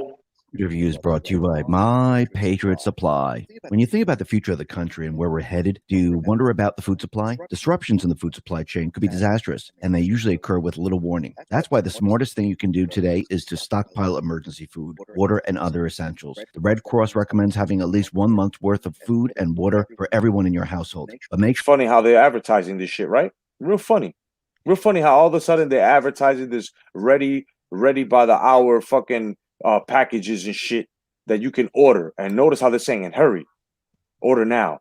sure you get emergency food that lasts up to 25 years in storage, so it's ready to eat whenever you need it. I personally recommend My Patriot Supply. They're the nation's largest emergency preparedness company, serving millions of customers for more than a decade. In fact, they're the only source my family trusts for a preparedness plan. You should too. Right now, save 20% off a full 4-week supply of delicious meals that provide 2,000 calories a day. Let's just start off with what happened in DC, and then we'll move forward from there. And I wanted to get your take on this whole thing, where it was I think it was completely blown out of proportion, and the mainstream media really played this up. When you look at what happened out in DC with people out there supporting Trump, and all of a sudden we saw people, go into the Capitol building. I mean, what do you make of this? Was it really an insurrection? Were people storming the Capitol? No, it was a planned operation. I think that's pretty clear. When you look at the fact that President Trump brought hundreds of thousands, if not millions, of people to DC, obviously Nancy Pelosi and her scheming morons in Congress decided that they were going to take advantage of that opportunity. If you have 500,000 Trump supporters in Washington D.C. and they're going to come around the Capitol, if you're Nancy Pelosi, this is what you do. You say, you know what, we can capitalize on this because we know there are going to be some idiots in that mob who will do some stupid things. So let's bring in Antifa. Let's bring in some of our people, dress them up in MAGA gear, and have them pretend to be Trump supporters. That's exactly what fucking happened. Pay attention. Oh my goodness. Let's have Capitol Security allow some of them to come into the congressional building, and of course, some of the silly Trump supporters will follow them. And then we'll have them come in. They'll look around. We'll set up some situations where we can capture them on video doing things that we can call illegal. We'll call them all Trump supporters. The mainstream media will go with us on that narrative. They will just call them all a bunch of radical insurrectionist Trump supporters. And we can take this Trump event and turn it and spin it and use it against them and call them insurrectionists and seditionists. And I think the whole thing was planned. I think they knew that there would be certain people in the crowd that would go into Congress with Antifa, and then they could just blame the whole thing on Trump supporters. I think it was just planned from the beginning. Pretty obvious. Do you think Trump knew that something like this, or do you think the military knew something like this might happen? I suspect that knowing military intelligence, I'm not former military or anything, but just knowing how they operate, I suspect that they probably anticipated something like this would happen, which is why Trump said ahead of time, repeatedly, peaceful. We're going to peacefully go down there. We're going to peacefully assemble. We're going to peacefully call for Congress to do the right thing. He was saying those words because I think he suspected what might happen. Yeah, I think so too. I just want to talk about what you think is going to happen next. Everyone is panicking. A lot of people out there that don't follow Q or even follow Q, they think it's over. They think, well, listen, we have 6 days left now. We're done. I see nothing happening right now. But we did see certain things happen that Q told us it was going to happen. We saw Red One. His Trump's Twitter account was taken down. Right now, I do believe we're in a communications blackout phase where they're taking down as many accounts as they possibly can to shut us up. Now, do you think within this 6 days, because people are saying, and I'm reading it on like Telegram, I'm reading it on Cloud Hub and other well, not Twitter. Well, some places on Twitter, but not really Twitter, where people are saying we're done for. There's not enough time. There's nothing Trump can do at this point. We're finished. So here we are. So far, we're at red 1. His account was taken down. We have 6 days left. Where do you think we are going from here? All right. I'm going to share just I'll break this into 2 sections. One of which is where I think we're going from here. And then I'm going to discuss the red 1 post. Okay. Because I have some information on that people might find helpful. So what's going to happen next? When you said information blackout, boy, that's the key thing right now. It's apparent to anyone who's paying attention that Silicon Valley and the deep state, they do not want us to be able to communicate our messages to our audience. They don't want us communicating with each other, and they don't want us communicating with people like General Flynn, President Trump, and leaders of our movement. They're trying to cut off lines of communication, which is why I get so many messages now on Cloud Hub. That's primarily where I'm basing my social media presence, is on Cloud Hub right now. For those of you who are wondering about my channel is temporarily offline because IBM caved to pressure and deplatformed a bunch of us who were hosted on Cloud Hub. As soon as Cloud Hub gets their video hosting service, they're doing their own video hosting. I'll be back online. I'll have my channel there, and I'll be doing live streaming there. So just get that out of the way. But I'm getting a lot of messages from people who are wanting to know, well, where is Sidney Powell? Where is General Flynn? Is President Trump anywhere on social media? Well, I don't know that any of them are on social media. They were on Parler, and then Parler went down. And John Matzey, the CEO of Parler, said a couple days ago, they're not sure if they're ever going to come back online. Even though Epic is willing to host them, Amazon just dumped all their data. They gave them 24 hours and said, your servers, we're taking them back, and we're going to get rid of your data. So if Parler does come back online, they're starting from ground zero. They'll have to start all over again. So that's part of the information blackout, is that they're cutting down lines of communication. They're trying to silo us all into our own little areas where we can't effectively communicate with each other. The other thing that's very interesting to me, and this is probably the most relevant thing right now, and that is President Trump is not messaging his base very consistently, right? So there's no rallies. We can always count on a rally where a president would kind of tell us what his plan is, what's next. We had Kayleigh McEnany, we had Jenna Ellis, we had Rudy Giuliani, a lot of Trump surrogates who were messaging to us, this is the plan. This week, we're going to have hearings in these states, and we're presenting evidence. Or we're going to take these cases to the Supreme Court, or we're going to be doing this in Congress. We had a lot of people who were messaging pretty clearly about what the plan was, what Trump's plan was. Now they're all silent.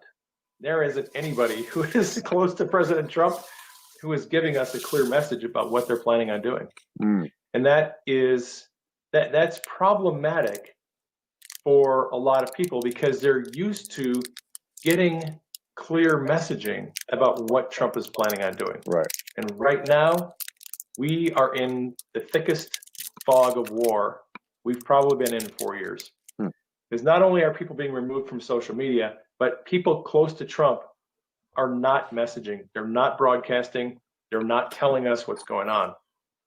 So, of course, there are a bunch of people who are on YouTube claiming to have information from President Trump, claiming to be connected to people inside his circle, and claiming to know what's going on. Their predictions are rapidly proving to be false. And I noticed one of them this morning is backtracking, saying that his information is actually secondhand, it's not verified, and that's why he's been missing some of his predictions. People have been, screaming at me, why aren't you doing broadcasts? Why aren't you telling us what's going on? And to be honest, I'm not broadcasting right now because I don't know what's going to happen. I thought I had a good bead on what might happen at the Electoral College, the count of the vote on January 6th, and I miscalculated. I was wrong. I thought Pence would disqualify some of the Electoral College votes, and he didn't. And And I feel pretty bad about missing that prediction. I think right now it's very difficult to give an accurate prediction about what's going to happen. Some people believe that Trump's going to declassify a bunch of documents. That's possible. I have no idea whether that's going to happen or not. I don't know what purpose it would serve. You know, Sidney Powell was calling for the public exposure of Hammer and Scorecard. Okay, well, that's fine. You can have your opinion, but again, I don't know what purpose that serves. You put that information out there. The question is, what happens with it? What objective in the battle is going to be achieved by putting out that information? Courts don't care. Congress doesn't care. State legislatures don't care. All the DOJ doesn't care, right? I mean, Trump could declassify a bunch of information that incriminates members of Congress. DOJ doesn't seem to care. DOJ, as far as the military tribunal would. Election goes, immediately after the election said there's no evidence of election fraud. UCMJ, baby. We're not going to investigate. We're not going to listen to the hearings. There is no evidence of election fraud. So unfortunately, we're in a situation where even if the information is put out, you have the civilian agencies of government that aren't willing to act on it. And it's kind of been my hypothesis since December when Bill Barr turned in his resignation. I think Trump gave up on the DOJ. I think that was a sign that the DOJ and the FBI are not going to solve this problem. Courts aren't going to solve the problem. Legislatures aren't. Congress isn't. And I think that we're down to now either the military is going to do something or they're not. And you know, we're looking at, so if you're reading the tea leaves, you look at all these 10,000 National Guardsmen in DC, right? Mm-hmm. They're there. Why? Yeah. Well, ostensibly, they're there for riot control, even though there isn't any rioting. Right. Are they anticipating rioting? Yeah, perhaps. Everyone that I know, from who? you and Not me, from we're Trump. telling our people, do not. Hold on. Only rioting that probably happened will be what happened today. There was a protest from Black Lives Matter because Biden had fucked them in the ass and then given what, and they're begging, they're arguing and screaming and protesting. Those are the only motherfuckers that'll probably get beat up and shit. But Trump supporters, we're not going over there. We're not going over there. There's no way we're going the fuck over there. We already know what's going down. This guy seems a bit, and I'm glad that X22 is actually interviewing this guy, because this is not mainstream media shit he's speaking. He's just one of those guys that are in the brink, but they kept him out. Ask yourself that reason. Another reason that just hit me now when he mentioned Mike Pence not disqualifying the electoral votes. You notice how anybody who crosses Trump always insults them and calls them losers and shit. Notice he didn't do that with Mike Pence. Now, if you put that together when I was talking to you about actors and how they're acting and shit, notice that. Just wanted to put that there. Participate in these protests coming up on. Stay away. It's another opportunity for them to make us look.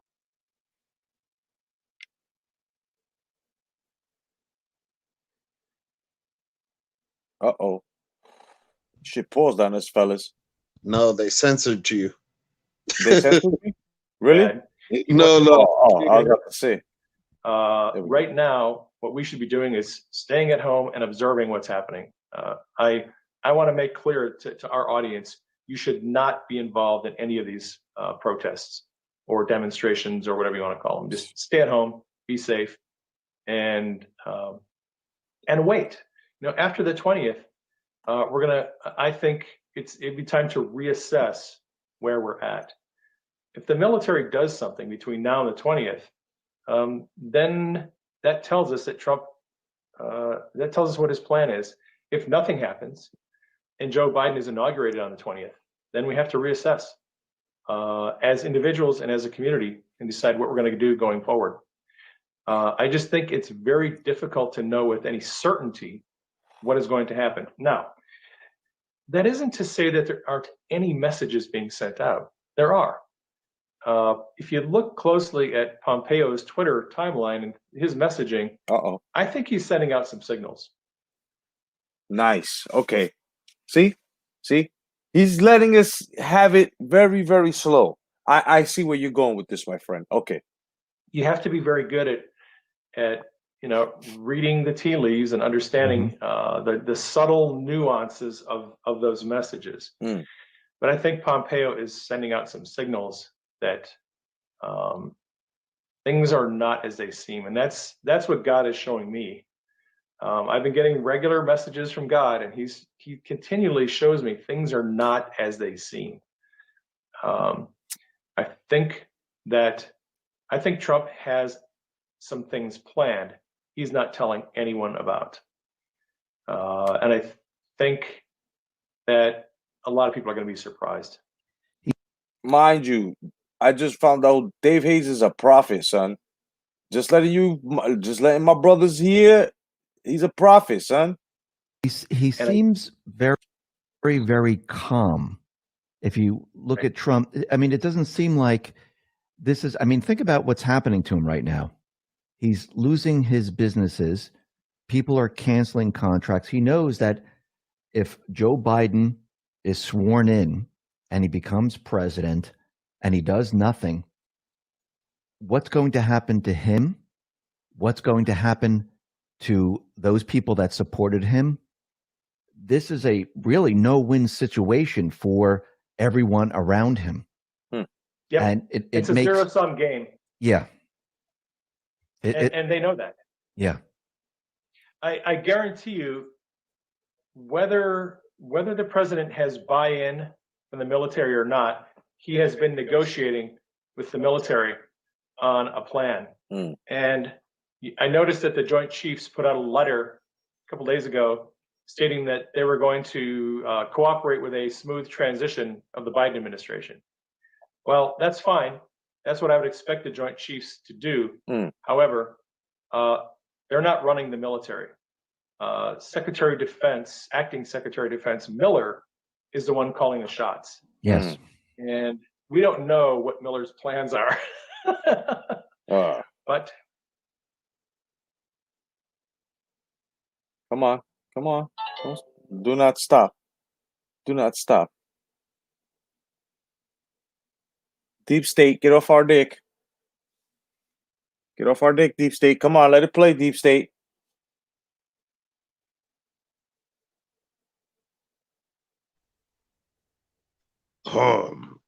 Daniel-san, it seems like they are trying to manipulate our wifey. I know, Mr. Miyagi. These guys are on my balls, I swear. Come on, man.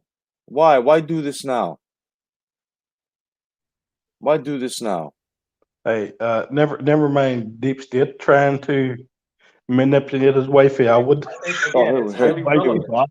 Here we The go. fact that the Monday after the election, Trump got rid of Esper and 2 undersecretaries of defense, and the Secretary of Defense's chief of staff, put in Ezra Cohen-Watnick, Kash Patel, Miller, and another guy, and all of them are known to be Trump loyalists. So Trump put loyalists at the top of the Defense Department. I think he did it for a strategic reason. Nice. That's just, you don't just randomly fire a bunch of your top brass at the Pentagon and replace them with people that are loyal to you unless you're planning on doing something with them, right? I mean, nice. To me, when I just read those things, I'm like, okay, well, that's a data point that might mean something. Here's another one.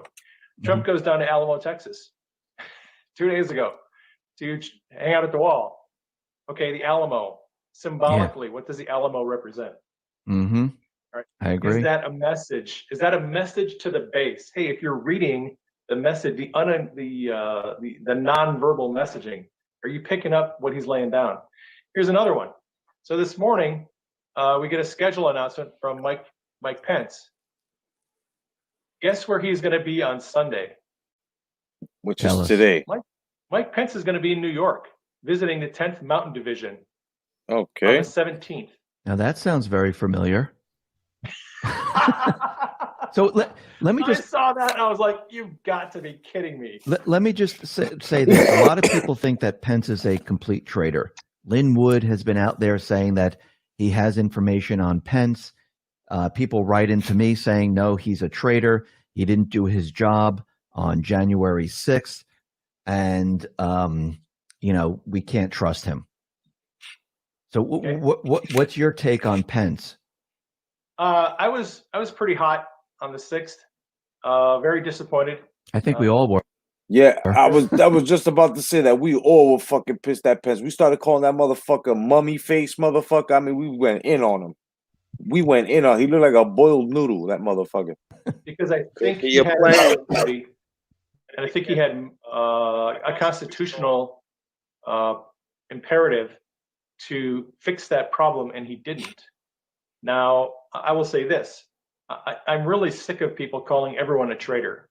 Someone does something you don't like, someone has a different point of view, you call them a traitor. If you look up treason, it has very specific definition, and Pence hasn't done anything that's treasonous, at least not that I know of. Right. And I find it difficult to believe that Trump would have had a traitor as his vice president for 4 years and either not known about it or permitted it, because he's gotten rid of everyone. I mean, from incompetent people to people who would not cooperate with him, to deep state people, H.R. McMaster, Mattis, Rex Tillerson, the list goes on. Yeah. Whenever Trump found someone who was not loyal to him, he got rid of them. If Trump knew or suspected Pence wasn't loyal to him, I don't think he would have kept him on for 4 years. I think he would have found a way to replace him. If You guys agree with that? 100%. Hmm. 100%. Pence was What happened, OG? I wasn't listening at the time. What did he say? No, he says that. Do you think he would have gotten rid of Pence sooner if he would have thought he was a traitor or anything like that, Trump? Well, you got to give him the couple of tests. Like it's just like you letting somebody in and they portray like they're your friends and they're gonna try to do insertion on you or grab intel. Well, you let them, but you grabbing intel on them. So I'm not gonna say much. truly with the deep state, I think he would have followed along with what Nancy Pelosi wanted. Because if he was really worried about going down or what Trump is going to do next to invoke, because she wanted him to invoke the 25th Amendment, I think if he was that panicked and he was really part of this, just like Nancy Pelosi, she's panicked because she wants him out of the way. I mean, they had the impeachment with no due process. It was just a vote. So, I mean, if he was panicked, I think he would have followed through. Yeah. I guess I'll say this about the whole with Pence thing. So if we, as a game theory analyst, if we just say for sake of an argument that Trump does have a plan and he does have buy-in from Chris Miller and the military is going to pull an operation in the next 6 days, or let's just say for sake of an argument that's going to happen, then what happened on the 6th doesn't matter. No. Because if they knew Good point. that the military was the only way, then all of the stuff leading up to that was more or less kabuki theater. Nice. I agree. I think I know you said in the beginning about declassifying everything and what purpose would that serve. I agree with that right now, but I also think that Trump allowed them to play out and commit the crime. Yes. Because there's no way that he wasn't monitoring all this. I mean, think about it. He came in 2016. He wasn't the president. He knew how to get around their election fraud, and he was elected. This time, he has all information. He has military intelligence. He has the NSA, and he couldn't figure out how to get around the election fraud this time. It seems a little ridiculous to me. Yeah. Since now he has more ammunition to use to get around it. I think and this is my personal opinion, that he needed to play this out and let them commit whatever act they were going to commit. And I'm starting to think that this is the biggest sting operation we've ever seen. It could be. Look, if I'm Trump, this is what I'm looking at. If I'm planning on using the military to bring justice to all these corrupt people, all right. Now, for the people who say that Trump can't do that, yes, he can. And here, one simple thing: all he needs to do is declare martial law, and immediately habeas corpus is suspended. All civilian courts are suspended, and wherever he declares martial law, those jurisdictions are now under military code of justice. So if the DOJ doesn't want to do something, that's too bad. If he's got backing from the military on this issue, if I'm Trump, this is what I do. Sometime in the next week, I declare martial law in DC.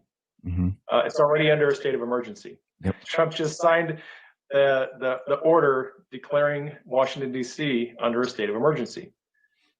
That gives him some powers. But if I'm Trump, this is what I would do. I would declare martial law in DC. And you've already got 10,000 troops there. Yep. He could round up all these deep state criminals in DC and have them marched off to prison and start the trials and start prosecuting them under Uniform Code of Military Justice. That, I think, if Trump is going to do anything, I think that's the most likely scenario. Do I know if that's going to happen? I don't know for certain, because I haven't talked to the president in the last week or ever. I haven't talked to Chris Miller. I'm not getting secret comms. I don't know certain people inside the Trump administration. I'm just looking, from my perspective, what I can see going on. And I say, look, if I was Trump, that's what I would do. Will he do that? I have no idea. So if we go back to Q's posts and we look at 4,414, this is red 1, red 2, because, I mean, people might not believe in Q. People say, Q is a fake movement. It's a psyop, whatever they want to say. But what's very interesting is that we're seeing it happen. His Twitter account was taken down. I mean, when have we ever seen the president's account? And that's red 1. How Yes. many people were predicting 6 months ago that Trump's Twitter account was going to be taken down? Anybody? Yeah, exactly. Except Q. And then we have red 2, Central Communications blackout, continental U.S. Now, what we're seeing here is Twitter, Facebook, YouTube. I mean, I think Trump's account on YouTube got a strike for 7 days. It's interesting that it's exactly 7 days, and that was yesterday. But they're taking down as many people who are speaking out on the opposite side, and they're making it difficult for the opposition to communicate with each other. Let me ask you a question, Dave. Sure. Why do you think they are making it difficult for us to communicate with each other? I think they're making it difficult for all of us to communicate is because they don't want, when certain information comes out, they don't want us talking about it amongst ourselves and passing it along. Okay, I agree. I think they're trying to control the narrative. I think they're trying to keep their narrative on the social media sites, and whatever happens, whatever goes down, they're trying to block as much as they possibly can. Okay. So what do you think about red 3? Class, movement, Pelosi or Pence? It's funny because now when I see this, I think if what we're talking about now with Pence, where I think he was not acting, but he was part of the overall plan. I think he was working with Trump. I think Pelosi came to Pence and tried to push him into something, maybe even bribed him. I don't know. I wouldn't put it past her. I think Pelosi also went to the military under the cover story of nuclear codes to try to have a coup against Trump. I think that now this movement of Pelosi or Pence, I think it's going to be either bringing Pence to safety, or it could mean that Pelosi is moved into prison. I don't know. That's the one I would like, but it might be that Pence is being moved into safety to keep him out of harm's way. All right. Can I Sure, give go you ahead. another perspective? Go ahead. So I wrote an article kind of based on this post Mhm.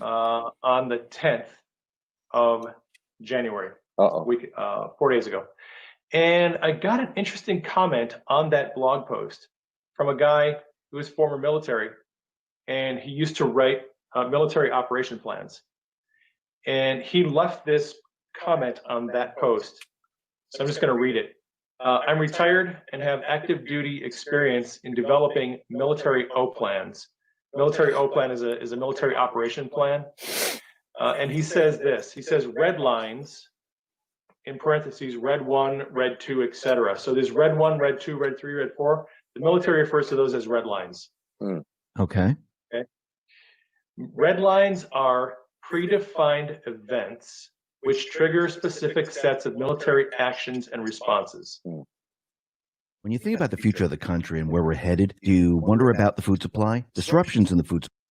Definition of the red line, and you have the definition of the response. Okay. Okay. We see here the basic triggers, but not the responses, each of which can number dozens of pages. I believe that when Q says trust the plan, now this is an interesting commentary. Mm-hmm. In my blog post, I had suggested that when Q says trust the plan, he's basically saying trust that the president is backed by the military and they have a plan to work this all out. And he said, I was wrong. Okay. He said, that's not what trust the plan means.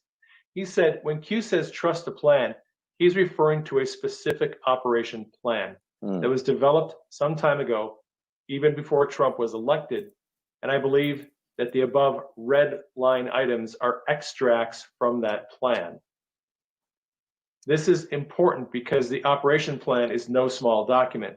They typically number hundreds of pages, even thousands when you include all the annexes and cited sources and references. The operational plans also take years to prepare. Dozens of experts from various fields are involved in their development. As for the numbering, red lines are laid out chronologically and or in terms of magnitude or importance of the events. But they may skip around in sequence of when they actually take place.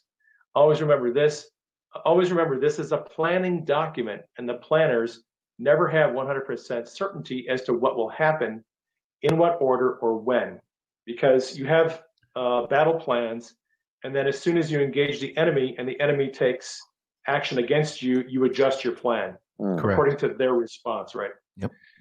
Modify. Right. So my impression is that smart, experienced people have already spent time documenting what might happen and what they intend to do about it. Additionally, subjects of operational plans, the significance, whether facilities, units, or people, are always designated in all caps.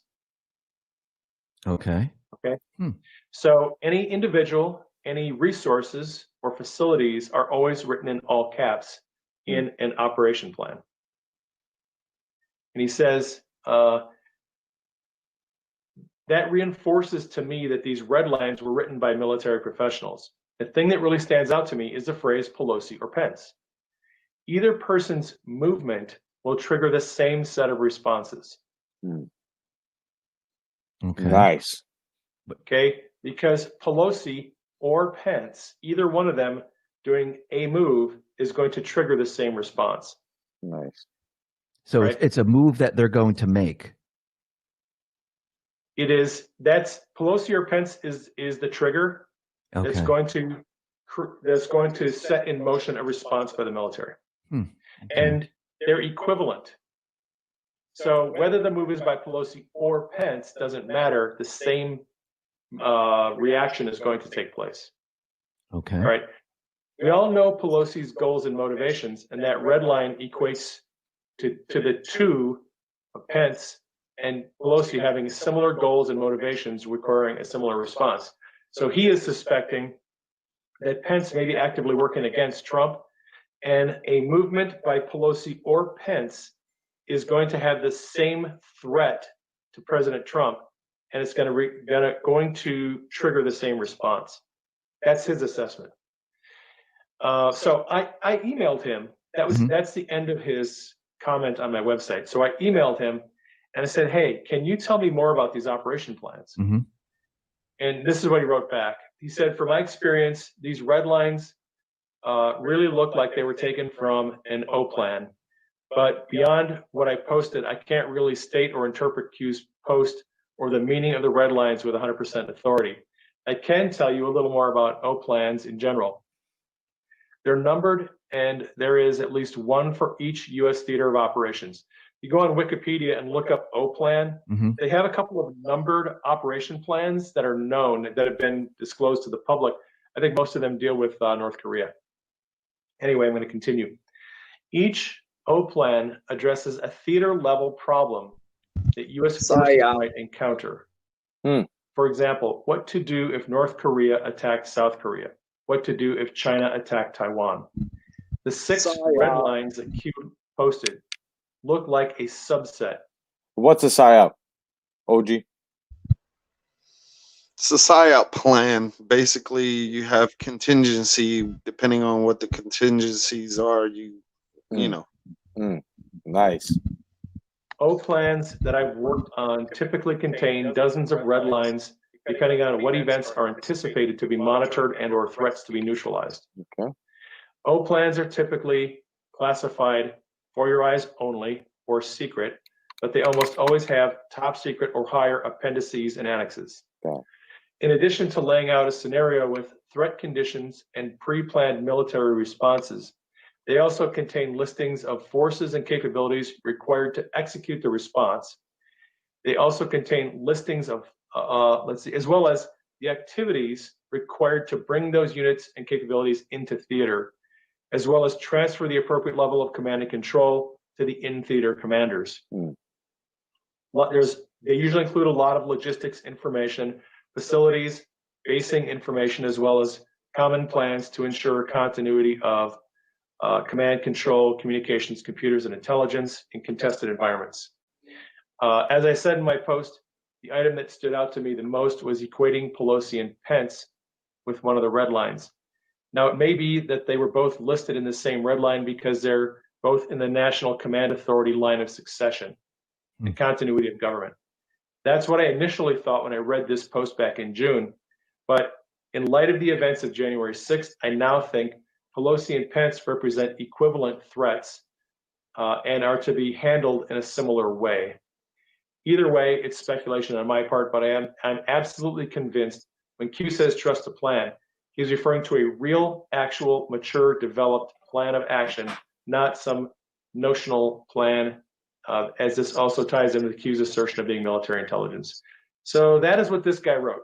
That gave me a completely different look on this post. Yes, absolutely.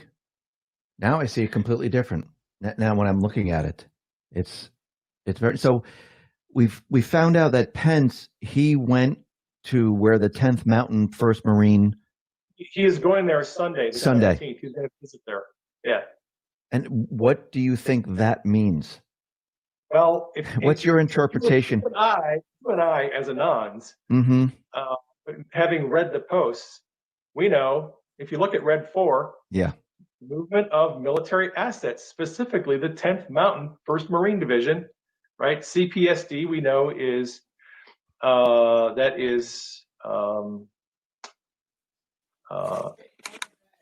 the Camp Pendleton San Diego Marines, and then QVIR is Quantico, Virginia. These are all Marine units. Right. And so 10th Mountain is in New York. CPSD is Camp Pendleton, San Diego, and QVIR is Quantico, Virginia. So Q is saying that those assets, Marines, would be moved to central locations under the guise of riot control. And Pence is visiting the 10th Mountain Division on Sunday, the 17th. So this brings me... Is that a tell? Is that a wink to us that, hey, the plan is being operationalized. Well, what's very interesting I that don't know. I just Oh, I just paused again. Hold on, give it a second. Give it a second. Give it a second.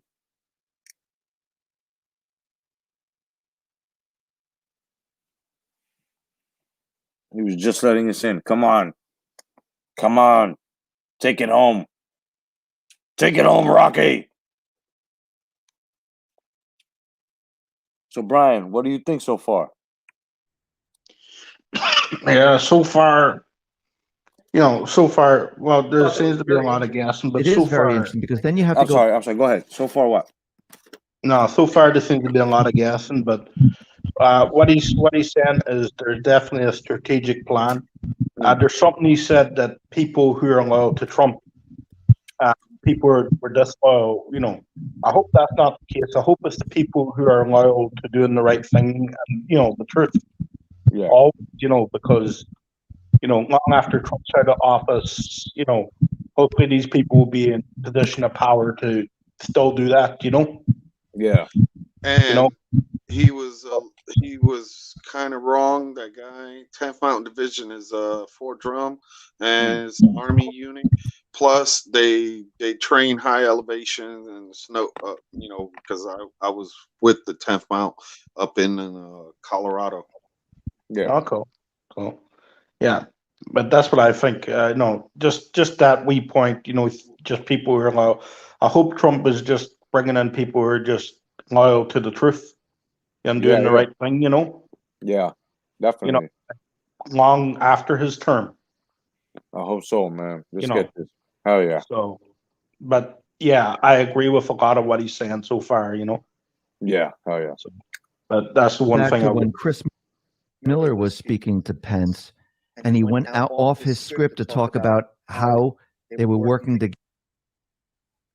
Damn it! It paused again. I mean, well, he's speaking because he was the Army himself. Right. But the shit that he's speaking, he's basically telling us that PSYOPs. Yeah, and not only that, Pence went to the Mountain Division. So basically, I guess they're gonna hold him over there while the shit hits the fan. Mm-hmm. But I guess if he's with Trump, he had to do it quietly like that, maybe make it seem like he was just gonna pay them a visit. Here. So that was What are sorry? Yeah, no, go ahead. I said, what are the chances that the Democrats try to assassinate Biden on inauguration day so they can swear in Kamala Harris? Something. She haven't relinquished her senatorship yet. Yep, that's right. Yeah, well, yeah. But I don't think they would try to assassinate him because military presence. Yeah. Yeah. Also, like they got him in power. He doesn't even know what day it is. They could say sign this, sign that, sign this, sign that. He doesn't have a he doesn't have a freaking clue. Well, yeah, he'd be like, "What's that? A paper? What is this? A crayon?" Yes, Uncle Joe. Now just make a nice little circle. Yeah, Leave straight your mark. Yeah, leave your mark. Yeah, you see that X there? Yeah. Do you think you can spell your name right next to the X there? Yeah. Okay. And then here comes this fake ass doctor of a wife, Biden, Joe Biden, talking about, oh, here, Joe, here's the napkin. Yeah. Every time you see her, right, and she's holding his arm, doesn't she look more like his carer than his wife? Yeah, right. She looks just like his home attendant. His home attendant and shit. Yeah. The way she holds his arm.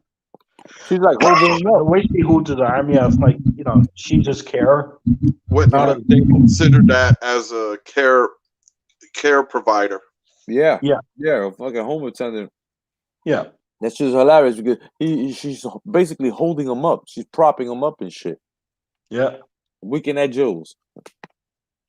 Military operations. Right. And complex. Yes. Some of the most complex military operations. I always feel like Somebody watching us, and they won't let it stream. Oh, Yeah, they're slowing it down for sure. yeah. They don't want us to get for it. The United States has ever undergone. So that right there is very interesting. And then Trump, I mean, this is just blowing my mind right now. But the other thing that happened was Trump came out with a speech telling everyone, no violence. And I mean, there's flyers going around saying, bring your weapons. No, do not bring weapons. Don't go to your state capitals like this. If you want to take your gun somewhere, go to the range and do a little target practice. Yeah. But don't go to any of these. No. Don't take it to any of these protests or rallies. But what I found, when I listened to Trump, and I listened to it many, many times now, actually, when he was speaking to the Trump supporters not to be violent, not to go to the protests. The movement is rule of law. We follow the rule of law. And he said something very interesting. If you are a true supporter, now that stuck out in my mind because some of those individuals in DC were not true supporters of Trump and this movement. Right. And I think, infiltrators. Yeah, I think when you listen to it, it sounds like when certain information is going to come out, don't go out there smashing things. I mean, remember, we know because we've been following Q. We see the board a little bit differently than someone else that maybe a Trump supporter but not following along. They're just hearing him at his speeches and they're watching mainstream media, Fox or whatever. To me, when he was saying all this, it seems like he was telling everyone when certain information comes out, do not destroy, do not, knock down statues, and don't hurt your fellow Americans, meaning the other side. And also, the message is, don't do this anyway because the movement is a rule of law. And it seems like he's trying to keep everyone away because I think he knows that the deep state players, when things, and this comes from Red 4 here, about riot control, I think the other side is going to start something that will trigger maybe Red 4. Yeah, we've watched Antifa and all the leftist activists burn, loot, riot, kill, destroy businesses for 4 years. Trump is letting everyone who's listening know our people are about law and order. When we protest, we do it peacefully. During the last 2 months, there have been hundreds of peaceful protests around the country of Trump supporters. No one's been killed up until this thing at the Capitol, and that was at the hands of DC police, so they can take the blame for that. No one was killed, no businesses were burned, there was no looting, there was no violence, and Trump is continuing to push that message. We are a non-violent movement. Q, we have been smeared as violent extremists, right, by the mainstream media. Yep. We're non-violent people. Nope. We don't endorse violence. We are peaceful people. And there's a reason why the president is pushing that message. He does not want us to be legitimately reported by the media as being violent people, because that gives them the right to, they feel they have a right to deplatform us, criminalize our behavior and our views, take down our social media accounts, interrupt our banking and our financial. I mean, all the stuff that's going on, right? My 2 books, just for the audience listening. My first book, Q book, Calm Before the Storm, just got deplatformed from Amazon yesterday. Terrible. I would imagine Great Awakening is going to be deplatformed from Amazon in the next day or 2. So we have a contingency plan. We're just going to end up selling the books directly through our website. We knew this was coming. We had our backup plans in place. But that's the kind of thing they're doing. They you're off of Facebook, you're off of YouTube, you're off of Twitter. Let's take down your PayPal. Let's take down your Patreon. Let's take down any way for you to make any money. So you give up and quit and shut your mouth and go back to working in the factory like a slave, which is where the deep state wants us all. They don't want us spouting our views and exposing their corruption. Yep. And you and I, we're not going to take it. No, not at all. We're in it to win. Yeah, they don't want us out there because a lot of people have woken up through this whole entire experience, going from the pandemic to the riots to censorship, election fraud. I think this entire process of waking people up, I think there's a lot more people that have woke up during this entire, what has it been, almost 10 months now? I think there's so many people that are awake now that the deep state, the mainstream, all these, the invisible enemy, they can't control them anymore, because once you're awake, it's almost like the Matrix. Once you know the truth, you can't be put back into the pod. It doesn't work. You can't be reinserted because now you know the truth. And I think it's becoming very, very difficult for them to control us. And the only way to control us is to censor us and block us from what we're saying. Now, the other thing I wanted to ask you is that the mainstream media, and I find this very interesting.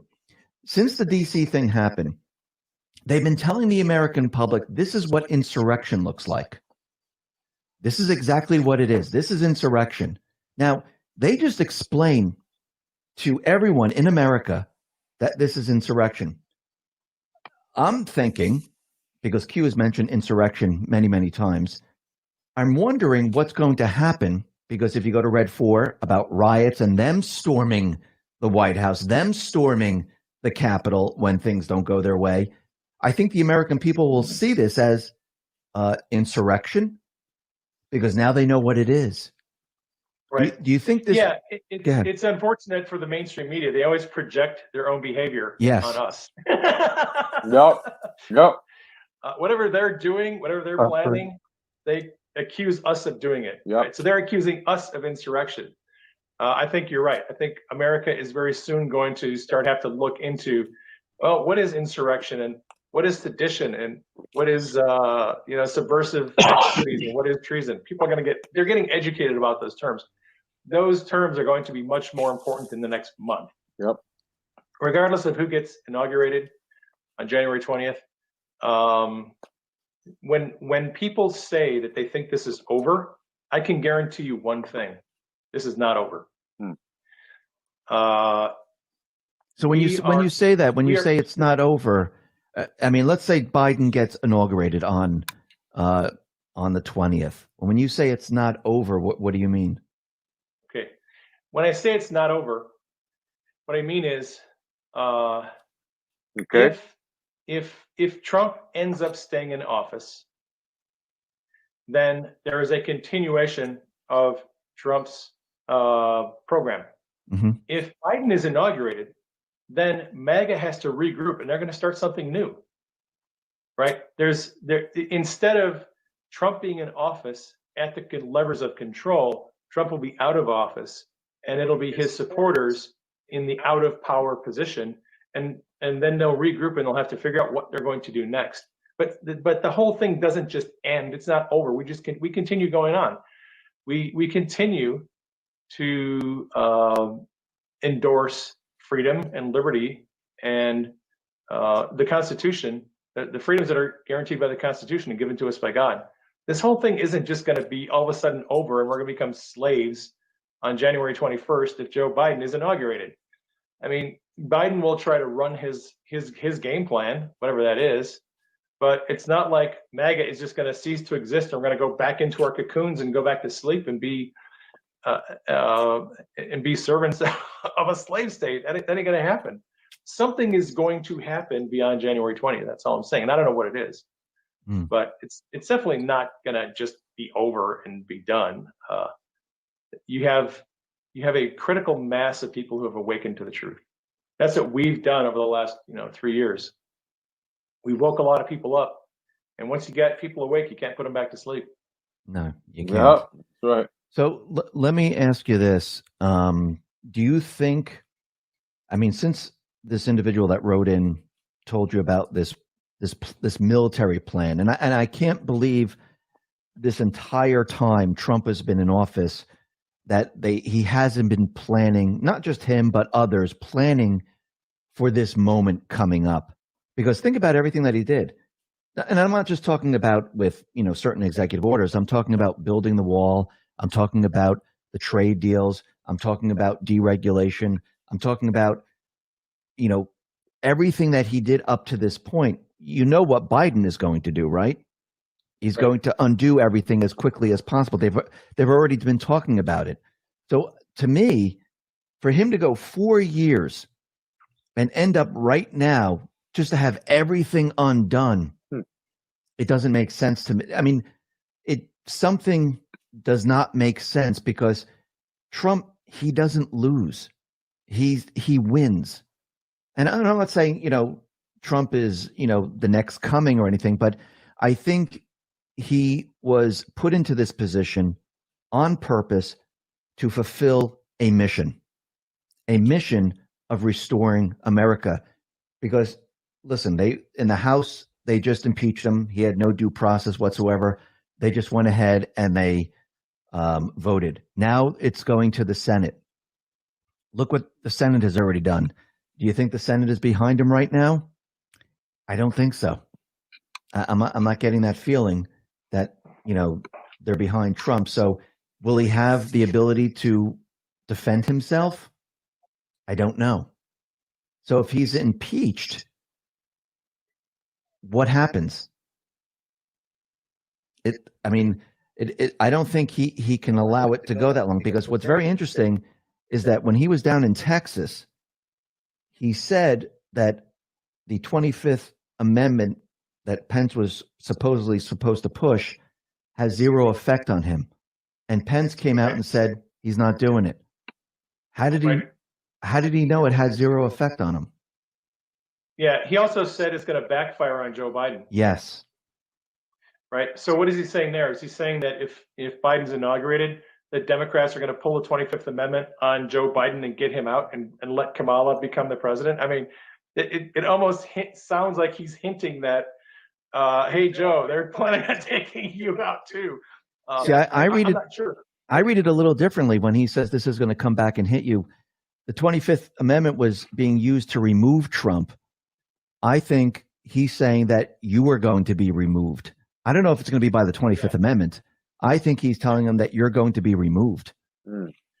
Possible. Hopefully. When you say that none of this makes sense, that's what I'm getting, right? I mean, if you study Trump and his Yes. behavior and his life and the way he does things, it would be very uncharacteristic for Trump to just walk off stage quietly as a loser, having failed to drain the swamp, failed to prosecute his enemies, failed to get any of this done. That just seems terribly out of character. Yes. For Trump. Most of the significant accomplishments that he has had during his administration, he pulled them off in very surprising ways. Funding the wall, for example. He'd been talking about building the wall, but he was at loggerheads with Congress for 2 years and they weren't going to fund it. And all of a sudden, after 2 years of negotiating with Congress, he just suddenly decides, oh yeah, we're going to have the military fund the wall. And then he starts building it. And nobody saw that coming except Anons, yes, who corrected. All right, hold up for 1 second. He said the military helped build that wall. So it's definitely the military that's stepping in. That's all that needed to be said. Decoded the posts. Yes. Right? Trump surprised everybody in how he was going to fund the wall. The peace agreements, the peace deals in the Middle East. There wasn't a lot of talk about that. And then just boom, all of a sudden they happen. Boom, we get all these signatures, all these countries coming in signing these peace deals. The killing of Soleimani out of nowhere. He didn't talk about it. He wasn't rattling his saber. He wasn't talking a lot of crap. Boom, one day Soleimani's dead. Yep. A lot of what Trump does it comes as a surprise to people. It's like the Trump card. What? It's like the Trump card. He throws down the last card at the last minute. I mean, I think what he likes to do, he likes to give people every opportunity to do the right thing. Follow the rule of law. With the wall, listen, he lets it go through the process. I think he lets it go through every stage of the process to see if people will do the right thing. And when he exhausts all of that, then he plays his hand. He plays his trump card. Yes. And that's exactly what happened in this election thing. He pointed out all the fraud Yes. in Georgia, in Arizona, in Pennsylvania, and all the other states. He gave the courts a chance to address those problems. They failed. He gave the state legislatures a chance. They failed. He gave Congress a chance. They failed. He gave the Department of Justice a chance. They failed. Again, that's Trump going through, checking all the boxes. Gave you all opportunities. You all failed. So now I'm going to have to do what's right. And if Trump decides to use the military option, he's perfectly justified in saying, look, I didn't want to do this. I was hoping the courts, I was hoping the DOJ, I was hoping that Congress or the legislatures would do the right thing. None of them wanted to do the right thing. I had no choice. I have to go this way. You had your opportunity. So if he is planning on using the military, he would have to go through and check all the boxes and let the process run it, the constitutional process run its course. And then he's justified in doing whatever he needs to do. Not anything, but he would be justified in having this all go through military courts, since the civilian courts and the DOJ weren't interested. And I also noticed that in a lot of his speeches, I don't know if you picked it up, maybe you did, he kept on saying that, you know, the swamp is a lot bigger and a lot deeper and a lot more complex than we thought. I think they knew it was bad.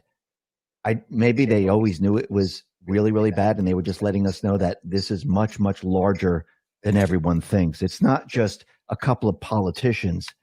This is much, much larger, and it goes into corporations. It goes into Hollywood.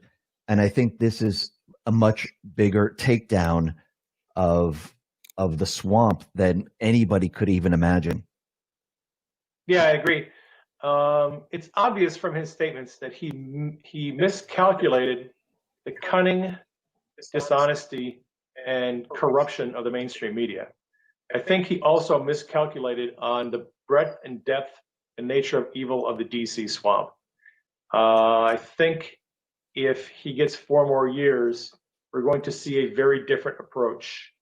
Having seen, especially in the last 2 weeks, how swampy even his so-called allies are. Everyone's been exposed. Everyone who thinks Trump is on the way out the door, if Trump stays in for 4 more years, they're all going to wish they had not said and done the things they said and done in the last couple of weeks. And that's another point that you brought up, is that to really find out who's really with you and who's against you, you need to bring them to a certain point where they feel safe. They feel, okay, we got this. We don't have to worry.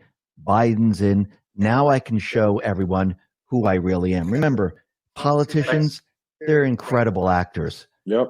They'll smile right in your face and stab you right in the back at the same exact time.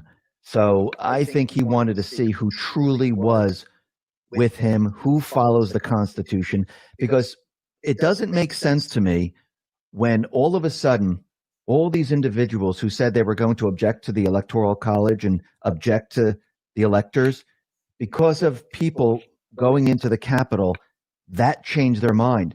But the reason why they were objecting, it was not because of Trump. They were objecting because they were following the Constitution, because they saw evidence, because they saw problems. So why would they change their minds because people came into the Capitol? They shouldn't. They should have still followed the Constitution. They should have still followed the evidence, because why were they objecting in the first place? Right. Yes, I know he helped a lot.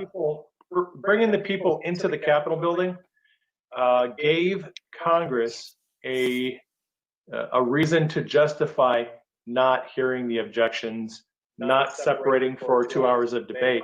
They wanted to short circuit that process. So they brought in the protesters and they caused all this ruckus. They evacuated the building, and then they said when they reconvened, okay, screw that. We're not going to hear objections. We're just going to ram this thing through. And that's what they wanted to do. That's why I think this whole thing was planned. Yeah, me too. So do you think, as we wrap this up, do you think Trump is going to do just like the wall, just like everything else? Do you think he's going to throw down the Trump card at the very, very end? Gut feeling. I don't know what's going to happen. if I make a prediction and I'm wrong, I'm going to regret making a prediction. But my gut and the Lord, what he's showing me, suggests that perhaps Trump has something planned. I'm not going to state emphatically.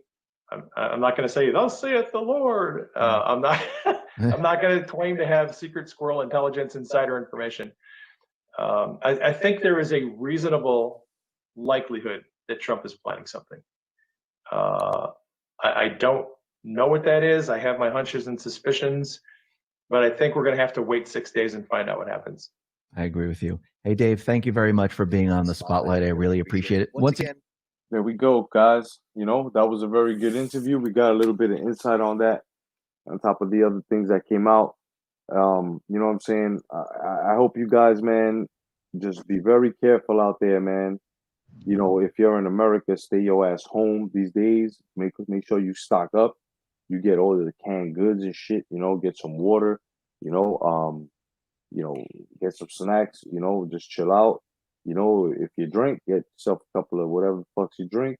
If you smoke, go get yourself your Yoda. And may the force be with you, motherfuckers, man. Anything anybody want to say before we tear this shit down? Yes, Mr. Miyagi would like to say to everyone, hi, be diligent. Yes.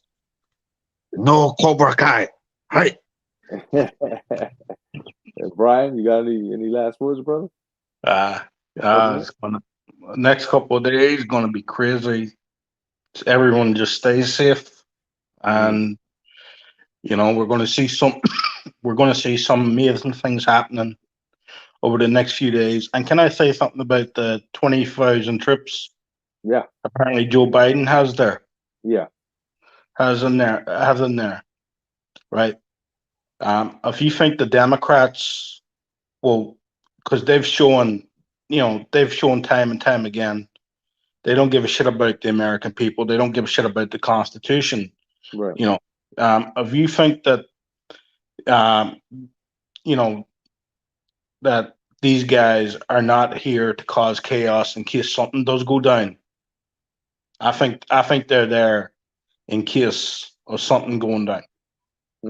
And that's not from the American people. It is from the higher government. Yeah, and probably. It's Joe Biden's army. And if you don't think they won't do it and pull that trigger when need be, yeah, I think they will, because Dems have shown time and time again they're capable of doing it. Yeah, like fucking mercenaries and shit, Yeah. right? Yeah. Yep. So everyone stay safe, stay away, and let these people who Trump trusts, let the army do their job.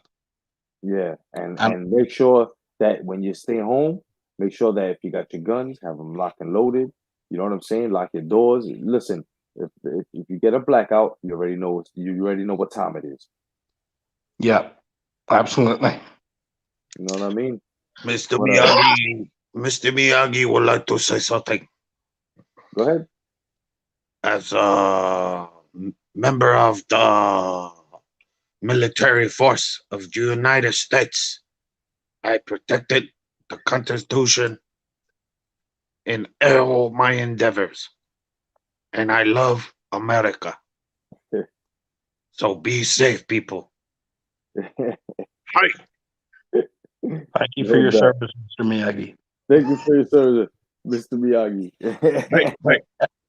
All right, guys, no doubt, man. So God bless everybody, bro. I'll come back sometime. If the Lord allows it, man, just be safe, guys.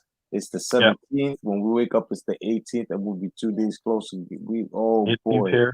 My brother's birthday today, so just want to say happy birthday to my brother. Happy birthday, no doubt. Yeah. Hope he has a good one. I won't see him today, so hope he has a good one. Happy birthday from Miyagi-san. Hi. Definitely. Thank you, Miyagi. Yeah. Hell yeah, brother. Hell yeah. What's up, Pigeon? What's going on, Pigeon? What's up, Electro Jed? Otherwise than that, man, all of you guys, God bless. Stay vigilant. And remember, what is it? Nah, it's not there yet. Nah, you guys gotta fucking gain knowledge in order to become wiser. All right, guys, be careful out there, man. And remember, man, wash your ass, bro. Always wash your ass. Because just in case something happens, you don't want to be in that coffin with your ass stinking. You know what I'm saying? God bless, guys. I'll see y'all. Peace, guys. Peace.